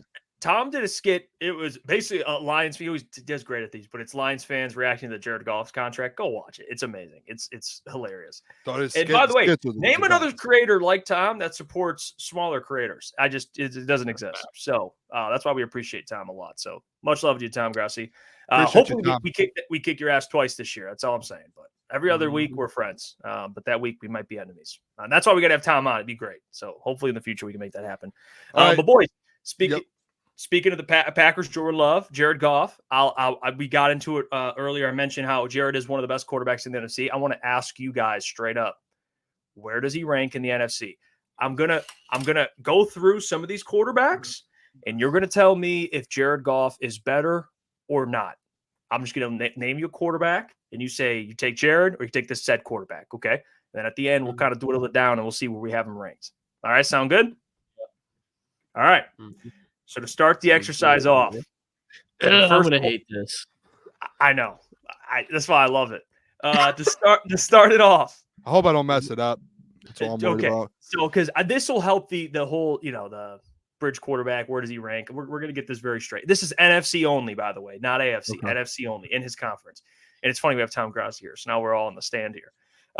We'll start with easy one. Geno Smith. Yeah, give me Goff. Jared Goff, yes. How about Kirk Cousins? Goff. Jared Goff. Yeah, Jared Goff. Okay. I was like, wait, Boone, are you thinking about Yeah, I was like, oh my God. Next player, Brock Purdy.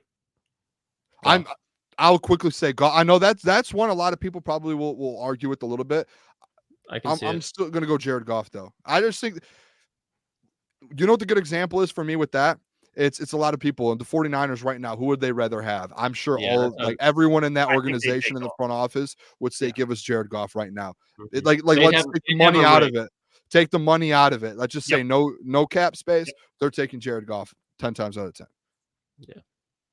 I would agree with you guys in every pick you've made. I think I would take Goff over Brock because, like you nailed it, Boone. I think that even if you ask Kyle Shanahan, if you said you can have both same price, he would take Goff in my opinion. Am I being called a slappy because I took Goff over Purdy? What were we doing we here? all did. We all did. Okay. Yeah, I agree with you. I don't. It's not that I think Purdy isn't. I don't think he's bad, but I think Goff's better. I think if you put Goff 8, Purdy's like 10. Like they're close, they're similar, but I just think Goff's consistency and what he's proven so far, it's hard to go against it. I mean, that's very similar. We saw that top 10 rankings a couple weeks ago we did on the show, and they had Brock Purdy at number 2. Yeah, which is crazy. That was one. I like Purdy. Like Purdy's talented. That's why it's our ranking. All right. Mm-hmm. Screw those rankings. All right. So we got through Geno Smith, Kirk Cousins, Brock Purdy. Now we're getting higher on the list. All right. This is where it gets a little controversial. So far, everyone's with Goff, which I agree. I wouldn't argue that. Oh, Dak Prescott. Oh, Goff. I would go Goff. There's this thing. I don't know if we're breaking each one down. Just Dak. Yeah, go ahead. I'd prefer it's just Dak is one of those guys that he's going to give you the numbers and he's going to help you win some games. But when like crunch time comes down to it in big games, no pun intended, just time after time, and it feels like every year you're going to sit there and you're going to you hear people go, "Oh, Dak's not going to throw interceptions in this big game. He's not going to." No, and then like you saw versus the Packers this last year in the playoffs, Packers dominated them, and like Dak just can never win big games. And in like the Lions game, you could say that was a big game and he won it, but essentially, and I don't want to like be that guy, but you could say the refs kind of did that for him. And like that was nothing in my end that Dak went out there and won that football game. So I'm taking Jared Goff. I just think Dak's like the epitome of my stance on stats. Like you can put up numbers, it can look great, but when you watch the player, it's a different story. And he looks great when he's smacking the New York Giants twice a year. Like, yeah, there's a lot of quarterbacks in the NFL with that Dallas Cowboys roster that are going to beat the Giants twice a year. But when you watch him in big games, he shrinks, to Booner's point. So the money he's about to get paid, when you look at production, you'd be like, yeah, he's earned it. But what has he done that a Dallas Cowboys quarterback hasn't? I don't think, like, to me, Dak is it's like a nice little convertible. All right. You're driving, you're feeling yourself. You're on the highway. You're feeling yourself. But then once, wait, hold on. Got to go off-roading. Now it's getting a little muddy.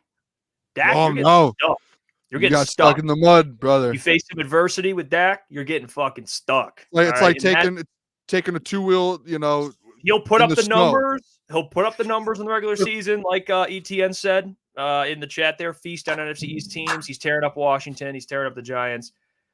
But when it comes down to it, man, when you need him to come up big in big games, in big moments, he does not do so. How crazy is it, by the way? Dak Prescott was in the MVP conversation for a bit last year.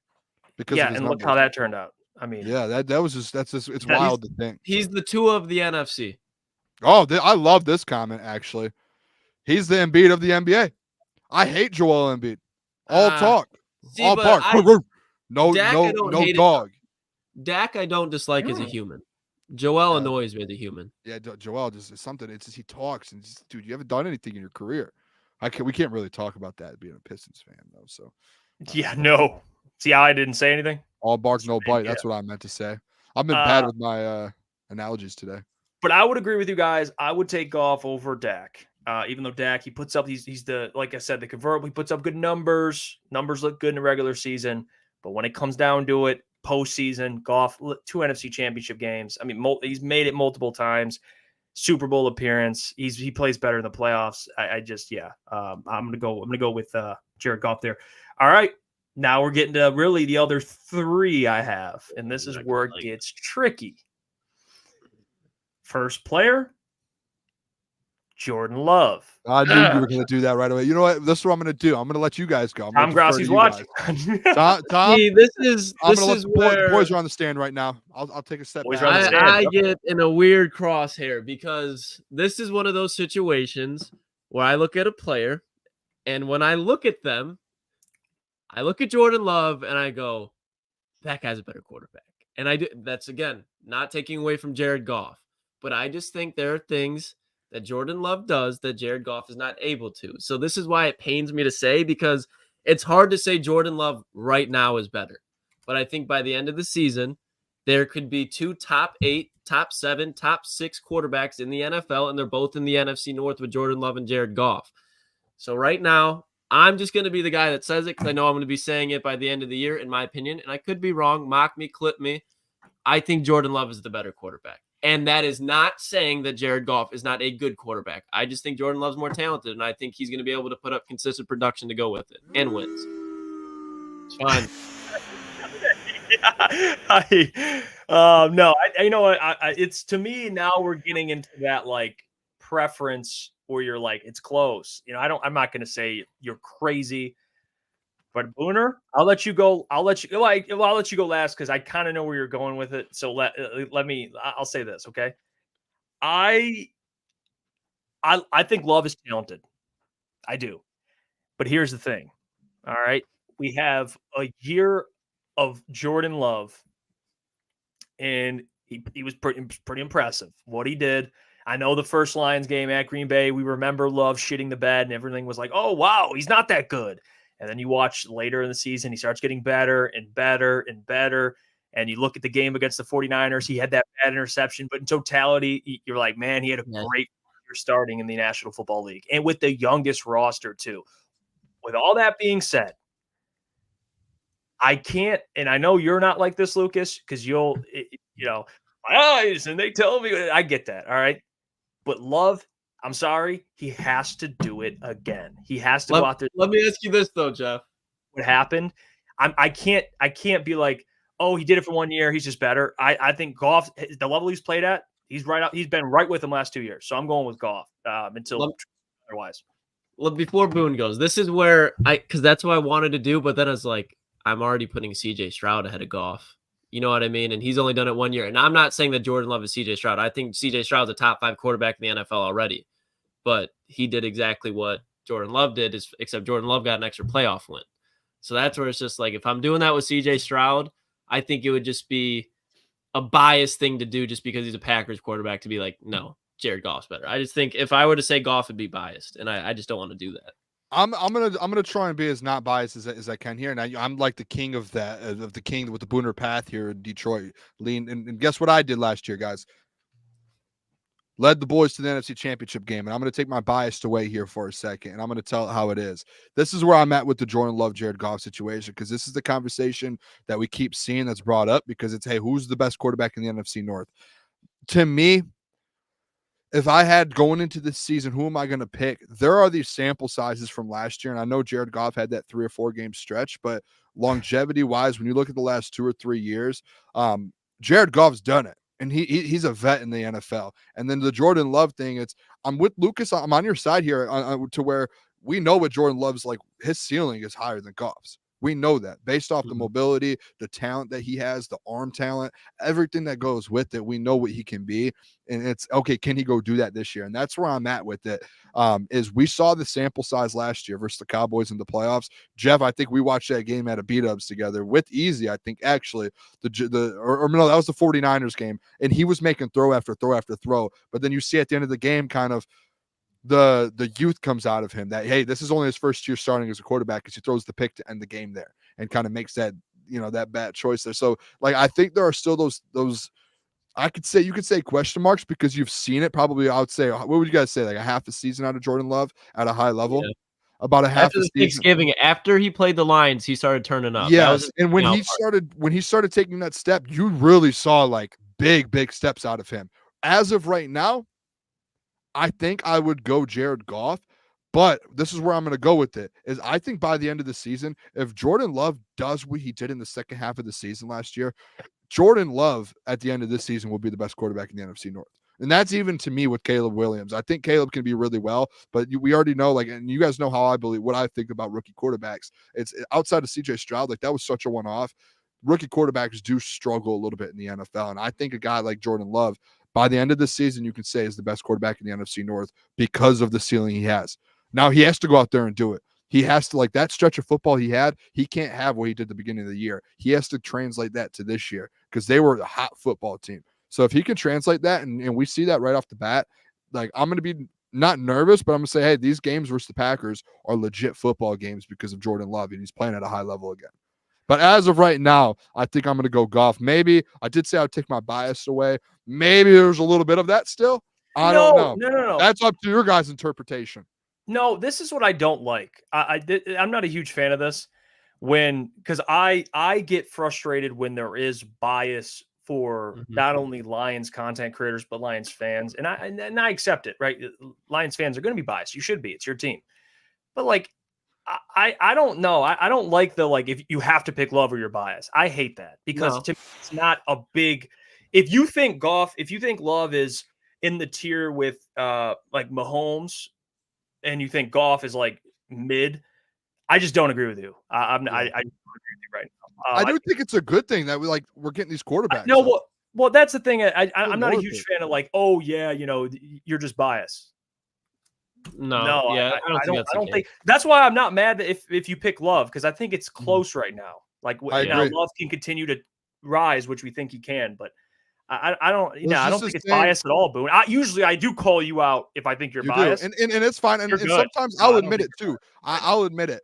But the thing to me is like we did see what Jordan Love can be, and if he would have done that all year and came out all year, he probably would have been in an MVP conversation if he played like he did after the Thanksgiving game because he already was top 5 in a bunch of categories. So if he played like that all season, he would have been in that conversation. Packers would have been on a different level. If he does that this year, this Packers team is going to be really, really good. Really good. And you guys already know how I feel about Matt LaFleur. He's one of my favorite coaches in the NFL, even as a Lions fan. So for me to say that, I do think like Jordan Love, if he does what he did last year, he's going to be one of the best in the league. Now, right now, though, again, I just want to see it like for a whole season because we see all the time players go out there and have a good stretch of football and then, fall off after that. I don't think Jordan Love will do that. But for me, it's just, hey, let's wait and see. I want to see what kind of he turns into, which I think it could be something really good. That's why this North crazy. Back to what we talked about earlier with Goff, and there are limitations. I think with Love, he can do more because he's mobile, and he has. I think you can, if you want to go talent, like Love is more talented, or he will continue to improve and be ultimately the better quarterback. I don't hate that, but like I just can't do it. Yeah, just based off this year, the way Goff's played the last 2 years, he's played at a very high level. So I'm going to go with Goff. But yeah, to me, I don't hate it, Lucas. If you want to go Love, anyone in the chat goes Love. I'm not going to sit here and say you're crazy. I think if you would have picked the other quarterbacks we just went through, I would have called you crazy. For sure. Kirk Cousins, like if you would have picked Kirk Cousins, even when he was on the Vikings, like balling out, like I thought you were crazy. Yeah, I'm with you. All right, let's go now to right now. We have 2 quarterbacks left. Yeah. So it's not in order, by the way. I don't think Love's like the third or fourth. I'm just going off the names I have here. The next one is Matthew Stafford. Oh. This word strikes maybe some, depending on what side of the fence you're on. Damn it. Can I say this and I'll go first? Go ahead, Boone. Cook. I'm gonna take health into an account here. Is that fair? You're taking the player. I think fair. At the age Stafford is in kind of the last year or two since he won that Super Bowl, he's banged up all the time now. You even saw in that Lions game. That was one of the reasons the Lions were able to kind of. Oh God. Yeah, that was one of the reasons the Lions were able to take over that game and kind of slow him down in that last couple possessions was because like he was just getting we were beating him up, and if he gets beat up, yeah, he can make the throws and stuff, but he might be out for a couple weeks. Like last year when I'm pretty sure wasn't he out to start the year, or maybe not? Stafford? No, but Yeah, there were concerns about him entering the season. Yes. Yeah. So to me, it's like, hey, Booner, who are you taking today, Matthew Stafford or Jared Goff? I think Stafford obviously has the talent over Jared Goff. I think that's obvious. I think the arm talent and all of that, like we saw that last year when he threw for 400 yards. But if we're talking him getting banged up and missing games and this and that, I don't even see Stafford like. I don't see them even coming close to another Super Bowl in the next couple of years. And I think he ends up retiring. And that's where I'm at with that. I think his career is done in the next 2 years just because it's just like he's at that point in his career to where he just keeps getting concussions. He keeps getting hurt. This keeps happening. So it's like, hey, Booner, who would you have long-term going forward? I would take Goff based off injuries. I'll ask you for who's the better quarterback. We don't have to be long-term because if we did long-term, I would take Love, but I'm not doing long-term. We should just do this year. Like this year.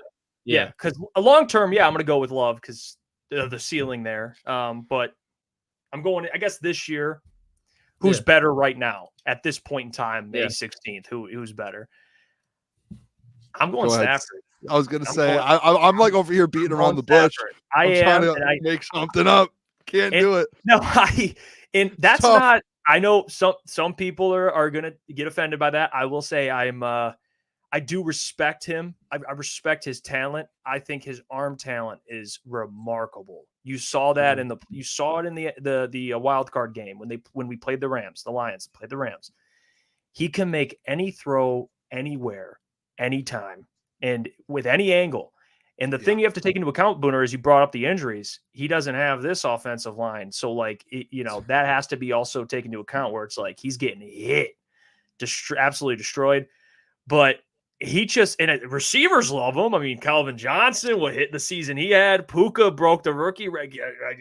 Cooper Kupp had the triple fucking crown. Dude, yeah. So I'm going to go Stafford, but, he is getting older, but I still think Stafford. We're talking about just this year then. My thing isn't even the age, fellas, and I'm going to take Stafford, but I was debating. It's just the play style of Stafford. Stafford can get very inconsistent, where I think Jared Goff, for the majority part, is very consistent, but Stafford within, even in Detroit, obviously very different situations, but you really saw his play style because he had to play hero ball. But you could see during the stretches where it's like the first 3 quarters, it's like he's trying to make a play. And when those plays aren't there, he's throwing the ball to the other team. And he does that pretty often. And I don't think Jared does. So I'm going to take Stafford just because he is more talented. And that's what I've been going by. And I'm not going to switch up now. But I hear the argument for the turnovers, and that's the thing that I kind of push back with Stafford. But his arm is elite. Do you guys want me to stop beating around the bush here? Yeah, he's getting back around. You're gonna come back. I just remember a conversation I had the other day about Matthew Stafford. You did.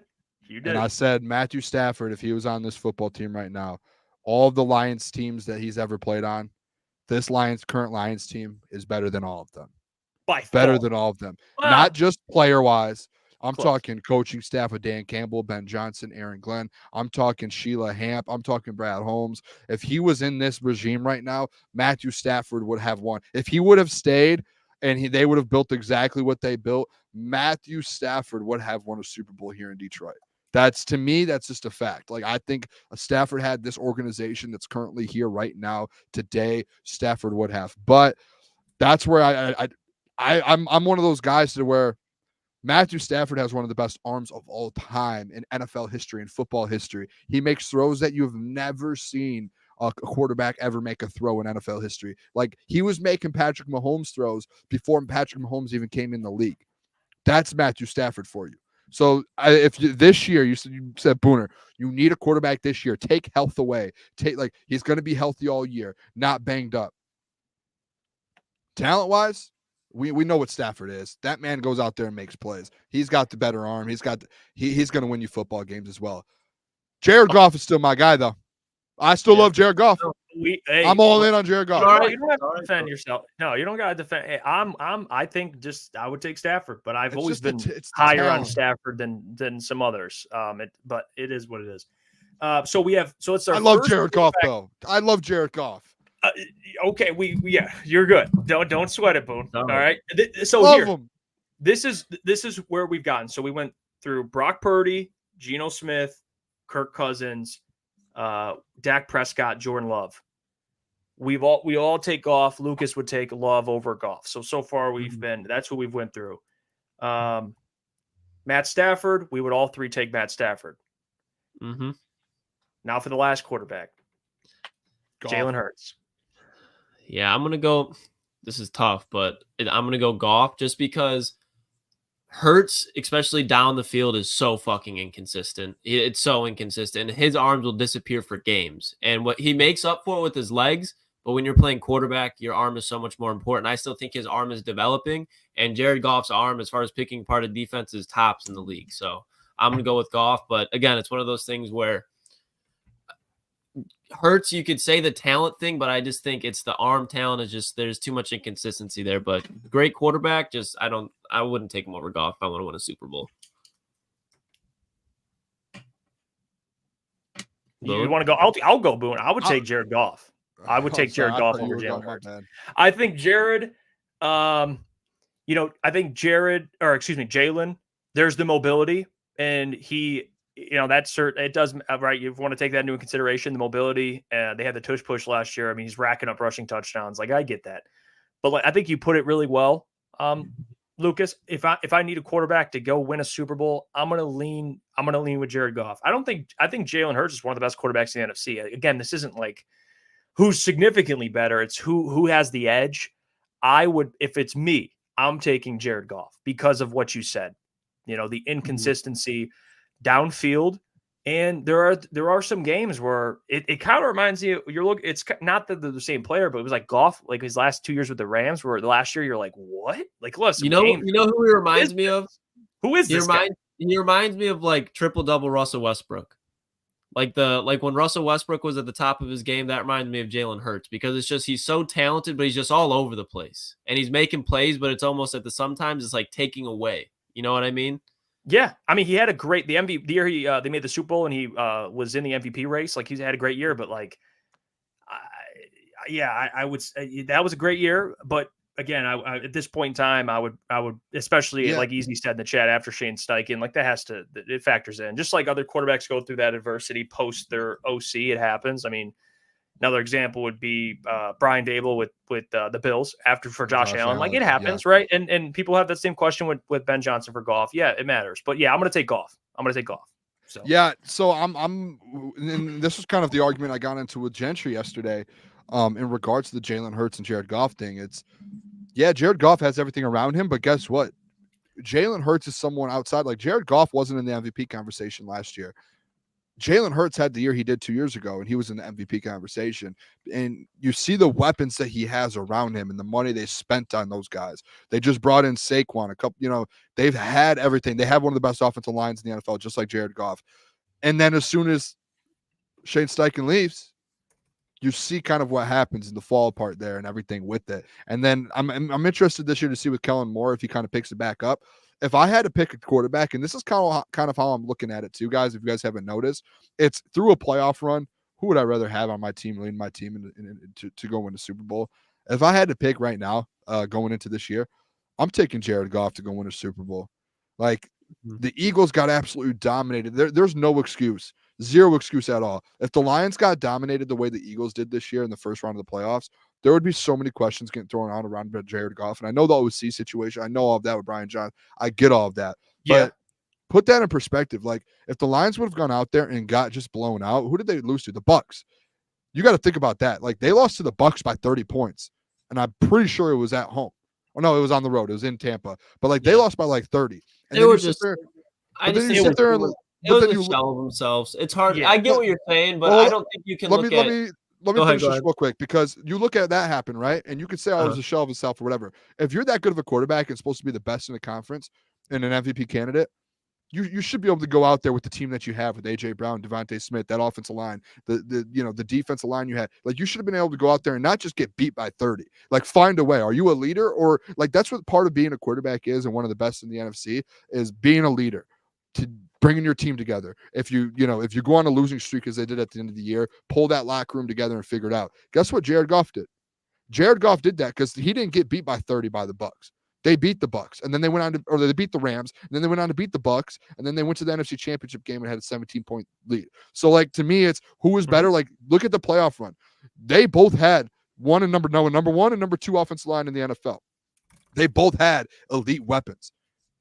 The Eagles had a better. They had a better defense on the other side of the ball there. Now I get it, the coaches and all that, but to me, it's, hey, if you're a good quarterback in this league, Tom Brady is not making excuses. He was going out there and winning games. Patrick Mahomes, even if they have a down year, which they didn't have the weapons this year, they find a way with the defense. Like, they find ways. Jalen Hurts couldn't do it, and last year kind of proved that to me. He needs to have a bounce back year. Jared Goff overtook him this year, in my opinion, in the NFC. I don't mind you saying that Goff overtook him. I don't mind that. Where my pushback is, and it's with a lot of people, is when a quarterback like Jalen Hurts is dealing with a knee injury that has been nagging him for so long, and then you have a team that, as overall, the chemistry is just there, and then you go up against a front seven like the Tampa Bay Buccaneers, which is elite. If you look at that defensive line and that linebacking core, I understand what you're saying, Booner. I'm not saying what you're saying is wrong about Goff, but to go look at Jalen Hurts and be like, well, you're a leader. What are you going to do? When Jalen Hurts' game is based off of mobility and you have a knee injury that you've been fighting through, you're not going to be able to do it. And when you don't have an OC to lean on, and the whole just culture in Philadelphia was off. And yes, that's going to trickle down to Jalen Hurts, and he's got to do something about it. But it's hard to do that when you're a mobile quarterback with a knee injury. I just think it's hard. I get your point, but I think there's people that are being very overcritical of Jalen Hurts after. Well, no, because the thing is, it's like Jalen Hurts is still top 3 in the NFC, but is he better than Goff? To me, no. I'm taking Jared Goff. That's just where I'll. Yeah, and that's ultimately where we have them, fellas. Is we have, so just to clarify, me and Booner, our top 3 Booner is just based off this exercise is Matthew Stafford, Jared Goff, Jalen Hurts, and then for. Well, I guess I would put Jalen Hurts over Love right now. Oh, well. Too Klotzy. What's up, mate? Well, hold on. What do you mean? Jordan Love's right there. I don't know. That third. I would take Love. No. Love without Love. Because Love, in my opinion, Love has similar mobility, especially Love probably has better footwork and mechanics inside the pocket, and the arm isn't even close. I agree. Jordan Love can make every So we're taking Love at 3. So you agree, Booner? I don't want to speak for you. I go our Stafford, Love, Goff. Our okay, and then ours is Stafford, Goff, Love. Mm-hmm. So 2 of the 3, in our opinion, quarterbacks are in one division. And I hope you guys know too, Jeff. You remember this? 2 years ago, I was the biggest Jalen Hurts guy. I was saying he was going to win MVP that year. I thought it was because remember it was me and you, Jeff. I think going back and forth. I believe. With Mahomes, it might have been Mahomes and Hurts, and I was saying, no, it's going to be Hurts. I can't remember the other guy. I'm pretty sure that's what it was. So yeah, he's out. He's dropped a lot to me. Yeah, and that's why I wanted to do that exercise. Kind of now that we got the contract. So Jared to us is top 2. Lucas has him top 3. So he's one of the best quarterbacks in the NFC. We kind of all agree there. Top 10 in the NFL. Yeah, because the NFC at quarterback isn't. I mean, we went through. I mean, what? Once you get to like Geno and Kirk, and I mean, it's getting a little, now you're starting to. Job to Sam Howell. Book it. Yeah. Book it. You've been saying that. All right, let's get to some mailbag. I see some questions here. I want to make sure I kind of gather these so we can answer them. Let's see here. All right, so to start us off, we'll go. And we'll start with the first question. That comes from Jeff. Jeff Mailbag, would you rather have a Snidley whiplash mustache that you have to consistently wax or a beard that grows 1/2 inch per hour?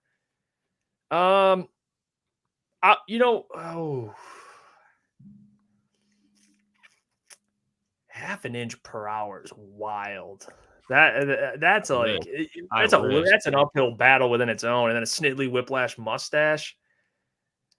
I don't know what that is. It's I got you. Is it like the old timey mustache or like curl? Yeah. Oh, or grow I want to show a picture of it. Grow what a mustache 1/2 inch an hour. It's like the but you have to wax it constantly, or a beard that grows 1/2 inch per hour. Oh, dude, I would do the whiplash one. I don't care. I'm just Dude, imagine, guys, your whole life, a half an inch per it's hour. wild. I know, and I don't want to shave every. Give me the stash, dude. I'll walk 6 around hours, proudly dude. with I that mean- thing, dude. I'll grow a beard with it. I'd grow a beard with it, and I'd have the stash. Damn, Dude, that's a okay, tough Klotz, question. are you gonna half an inch an hour, brother? You're gonna. Have I know. To shave I'm 100 just times a saying, day. like, I know. No, I'm taking the stash too, but I'm just Oh my saying that'd just be a gnarly fucking thing to have on your face, man. I don't know how you look yourself in the mirror and have that thing on there.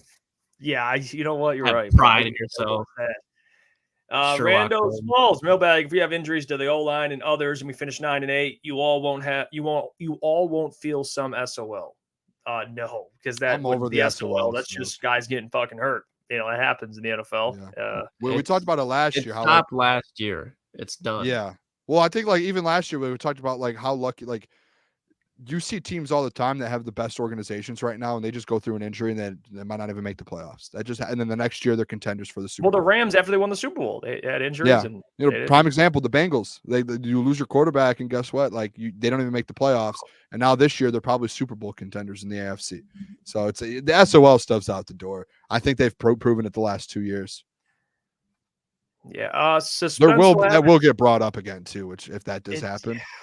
Mailbag, catch a hospital pass with broken fingers from Stafford, or catch a pass wide open with touch from Goff. Catch a hospital pass. He means because Stafford, like he put Calvin with he's throwing Calvin balls. fingers. Oh Pause. yeah, I would catch just a wide open pass from Goff, right? Yeah, I think this is a sarcastic question. Oh, okay. You know what? Fuck it. Throw me a bullet. Yeah, I'll catch it either way. You're gonna be the kid that catches it with his face mask. Yeah. Klotzy, what's my nickname when we play catch? Jason Wittenboone. Never dropped a pass in my life. I don't have the data to back it up. We did 200 straight passes, not Back a and single forth. drop. And there was like bullet passes too. Just Jason Witten over here. Ed O'Neill, Mailbag. If a sweep of Green Bay means you lose to Seattle and Dallas, would you take it? Jalen, please hold my hand. Hurts is just a mobile quarterback. Actually, mobile golf. I would want that because you're winning the NFC North without a doubt if you do. I agree. In my opinion. But that's there's still 2 NFC wins, so I guess. Yeah, but I'd rather because maybe Green Bay's going off, and now it's like. Yeah, I agree with you. They have you get the wild. Yeah, I don't know. Winning NFC North games are more important than any other games at the end of the day. I do think though we are almost to a point, and this has nothing to do like would you rather do this or this. I think we are at a point to where some of these games, the Dallas game and the 49ers games, is almost as big because your expectations, you're winning the division to where now you're like, okay, we have to win these games for seeding down the line. I already said that before this week, but I do think that like that kind of creeps into our mind a little bit now going forward the next 2 or 3 years. Let's get to so Motown Mitch is kind of a statement. Yo, Adam, Jeff, I thought you guys told me about 3 years ago that golf was a bridge. Remember I referenced that? You told me I'm wrong, did not listen, then you won't listen. Now, actually I am because I that was a while. That was probably a year ago though, but I went through that. That was back at my former. You did admit it as well. Yeah, I did it on my former show, and I just did it 30 minutes ago. So go back, Mitch. You were right. But I discussed that like an hour ago. So if you want to go back, I'll put the timestamps in tonight, so you'll be able to go back and watch. Let's see, Alan W. Mailbag. If we have no plans on starting him, do we trade Hooker in a couple years just to do right by him? He's getting older already. Maybe. I think at least keep him a year. If he looks great in the preseason, maybe he ups his value. I don't know. I would keep him if I'm the Lions, just to have a good backup. If he ups his value, I think you keep him throughout this year because you can't get rid of him and not have a backup plan for this year. And then I think at the end of the season, then you can kind of turn and say, all right, what can we do if we want to trade him and we can bring in a new backup? Let's see. Here's Johnny Mailbag. Who's the bigger second team slappy? Jeff for Bears, Klotz for Colts, Booner for Bills.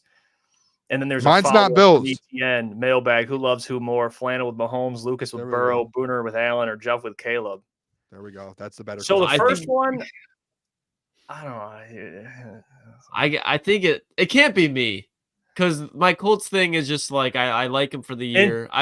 It's not like anybody I'm really fanboying over besides Shane Steichen. To be fair, Booners loved Josh Allen for a while. He's one of my favorite players since he's been in the longevity. We got to give that to Booner.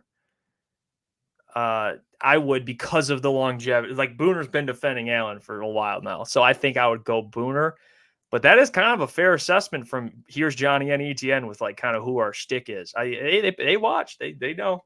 Hey, Flannel takes the crown though. Flannel takes the crown without a doubt. Yeah, Booner's probably not as like.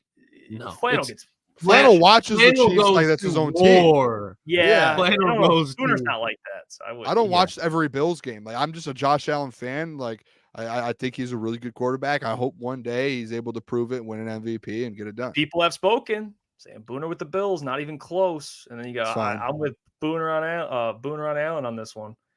I'm just he's my favorite player in the NFL. It's basically like Klotz with Burrow. Like, Klotz will die on a hill for Burrow. Yeah, I will. Ryan Lennox. God, I missed one. Oh my gosh, I love that guy. Yes or no? He said, Mailbag, did Jeff eat Subway today? I did not. Yeah, you got a contract. One day I did not. I did. I went actually. I went over. I got a smoothie. All right, I got a smoothie from Tropical Smoothie. They got good smoothies, and I got a chicken pesto over there. Little wrap. It was good. Chicken pesto's great there. Yes, great quality food. I did not, but to be honest, the inside joke here for all the people that don't know, I do like Subway. It's good every day. I slow down. I will say my favorite. This is gonna sound weird, but hear me out. My favorite sub place. If I told you like, hey, where are we going? Subway is up there, but Jersey Mike's is right there. Jersey Mike's is number one. Number one is Jersey. You know how I feel about Jersey Mike's. Jimmy John's? Jersey Mike? I would take Subway out of here. Subway's kind of what I get as like Jersey Mike's. Subway is the McDonald's of sub spots. Yes. Jeff, where did I used to go to eat? Jersey. Where did I eat all the time, Jeff? Where was my spot? Jimmy John's. No, Jersey. I went to. I would beg everyone like, let's go to Jersey Mike's. I got a job. I got a job. Jersey Mike's. We did. My junior year of high school, I got a job at Jimmy John's, and it was my favorite job till this day. I'd get off of football practice, and I'd go eat straight Jimmy John's for 5 hours every day. I don't hate Jimmy John's. It's Jimmy so John's good. It's to fresh. Me it's overrated. No, it's not bad. It's not bad, but it's not keep Jersey Mike's. Clean. Walk into a Jersey Mike's, you got the grill. It's not. You got no. If you want to, Jersey Mike's is number one. Jersey Mike's is number one.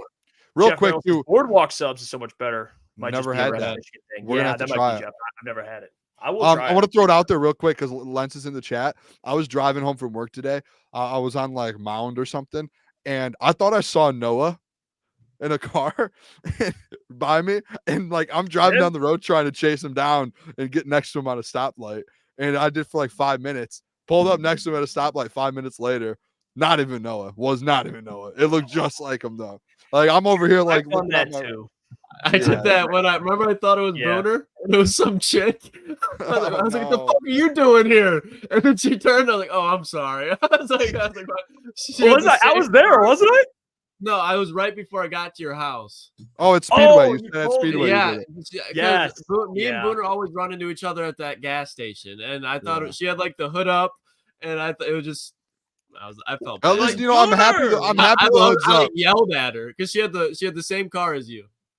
Oh, okay. I'm happy now. I thought you were just trying to say I look like a girl or something. So I was like, no, it would be more so a diss on her part. Okay. Not yours. All right. It was same car, hood up. That makes you feel better. Makes me feel a lot better. Damn. That hey, Kamikaze Kenji, I'm glad someone said that Jimmy John's is overrated. See, I don't think it's overrated. I like Jimmy John's. When I'm at work downtown working, I do get Jimmy John's sometimes. What, they got a Turkey Tom? Is that what it's called, or whatever? No, you get the beach club. You get the you go in there and you get the beach fucking club. The number 12. Italian. You get some turkey. You get some tomatoes. You get some guac. You get some provolone. Some extra mayo. Top 5. Dip it in the Dijon or the Dijon. Not Dijon. DeBella's. Great. Never had. I had it twice because they got one in Rochester. I went to. Yep. Right next to campus. Firehouse. Have you guys had Firehouse? There was one when I was going to Saginaw. There was one right down the road. No, Firehouse, dude. When I was working in the summertime, dude, that was like. I've never been to Firehouse. Great. We're going, Jeff. No, it's you ask for double meat then, dude. No. Man No. I'm not paying extra. That's Double on you. meat for a normal size not serving. Not paying a extra. chance. Not a chance. No, Firehouse is great. Firehouse subs, and they donate to the fire stations. Shout out. Oh, Pops. that's okay. No, yeah, no. I can Oh get my with it. God! get Now that takes an influence Good on selling the food point, yeah. rankings. Good I selling don't think. Oh my God! They donate to the firefighters when I'm eating a sub. No way. I mean, Hey, if it's good, and I know if my sometimes, house when burns you go to down, maybe- Speedway, when you go to Speedway, are you pressing yes or are you pressing no on the donations? Oh, well, it's all a scheme. yeah. I Well, have at this least thing- okay. Hold on. The Speedway thing, where it's like, would you like to, donate, round it up? I'm gonna be honest. I hit that shit. I hit no so fast. Dude. But You know what I here's the do? I don't know if this is good. I think this is a good thing. If I have a big bet on the line that night, I try and get some good karma. I'm hitting yes. What? Okay, but Firehouse, at least Firehouse, if they're giving it to firefighters and fire, I at least know if my house burns down and there's firemen that come in, they'll be My like, dad's "Wait, a are you the guy that firefighter full donated- time. are you the guy that fucking donated to our fire station? I appreciate you. I'm gonna get you out first. Shout All right, out. and I can That'll never happen. I'll donate it to like Wounded Warriors, Red Cross. Everything besides that's just a I agree. scam. I do think there's a part to that I have heard, but I do enjoy it. You know what? When I work like in the winter time for Christmas, we do a bunch of donation stuff. So Jude. Yes, we do a St. Jude thing. Oh, dude, coolest thing, by the way. Do like the Christmas cards for the Children's Hospital. One of the best things you can ever do. I heard Unbelievable. that these like Taco Bell rounding up, it's already paid for. They're using your money to pay them back, and they're gonna write it off. That's what I think. I've heard the That's what same thing. Jeff says rounding up lets them have a tax write off. Yeah, I be honest, I hit no.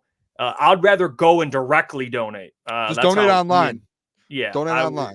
Instead of trusting Speedway to get it there for me. I'd rather just. We should do some donation stuff with our shows. Throughout. Oh, the season. absolutely. I'm trying to run a half marathon, boys. We can do that. Let's Maybe get we some can do crunch time merch. We could do something. Yeah, actually, last weekend I did. I had a shirt on, but we did a 3-mile walk. But still, I did it. was great. 5K. Yeah, Booner was there. Yeah, we I did was it. there. I for- did it. I did it supported, for dude. that. I'm a big fan. I love doing things for the people. Man. Yeah, Booner. Supporting. Yeah, Booner came One of out, my man. favorite things. Sorry, Booner. Yeah, I appreciate Boone for that. He didn't have to. He had every right to just say "fuck you" and go home, but he came out. Stick around, man. And we did our 3 miles. So yeah, that was fun. But we got to do another one. I kind of like it, Lucas. I kind of like these like charity. You get a couple miles. I'm telling you, boys. I can Start running. I'm telling you, boys. Start running. I'm not. You'll never get me to do a half. Maybe in a couple of years you could say, "But let's do a half." Start with the 5K, Booner. I did one. You don't even have to run the whole thing. It's only 3.5 miles. We walked.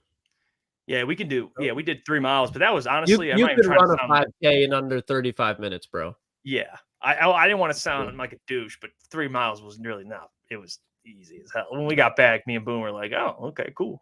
I mean, we could have just kept walking. We were just literally. It was like we're in Rochester, walking circles around people. All right, we'll get out of here. I appreciate all of you. Shout out to all of you for not only the people that are members, that are subscribed, the people that like the stream, donate and donate super chats for the fellas and help support what we're doing, but also the ones that just simply tuned in. And to Adam, Easy, Tom Grossi, all you guys for also coming in here and supporting the fellas. We appreciate all you. We'll catch you tomorrow, Friday show. Feel Good Friday. Can't wait for it. Until then, we'll catch you. Hey, boys. Night. Deuces. Love you guys.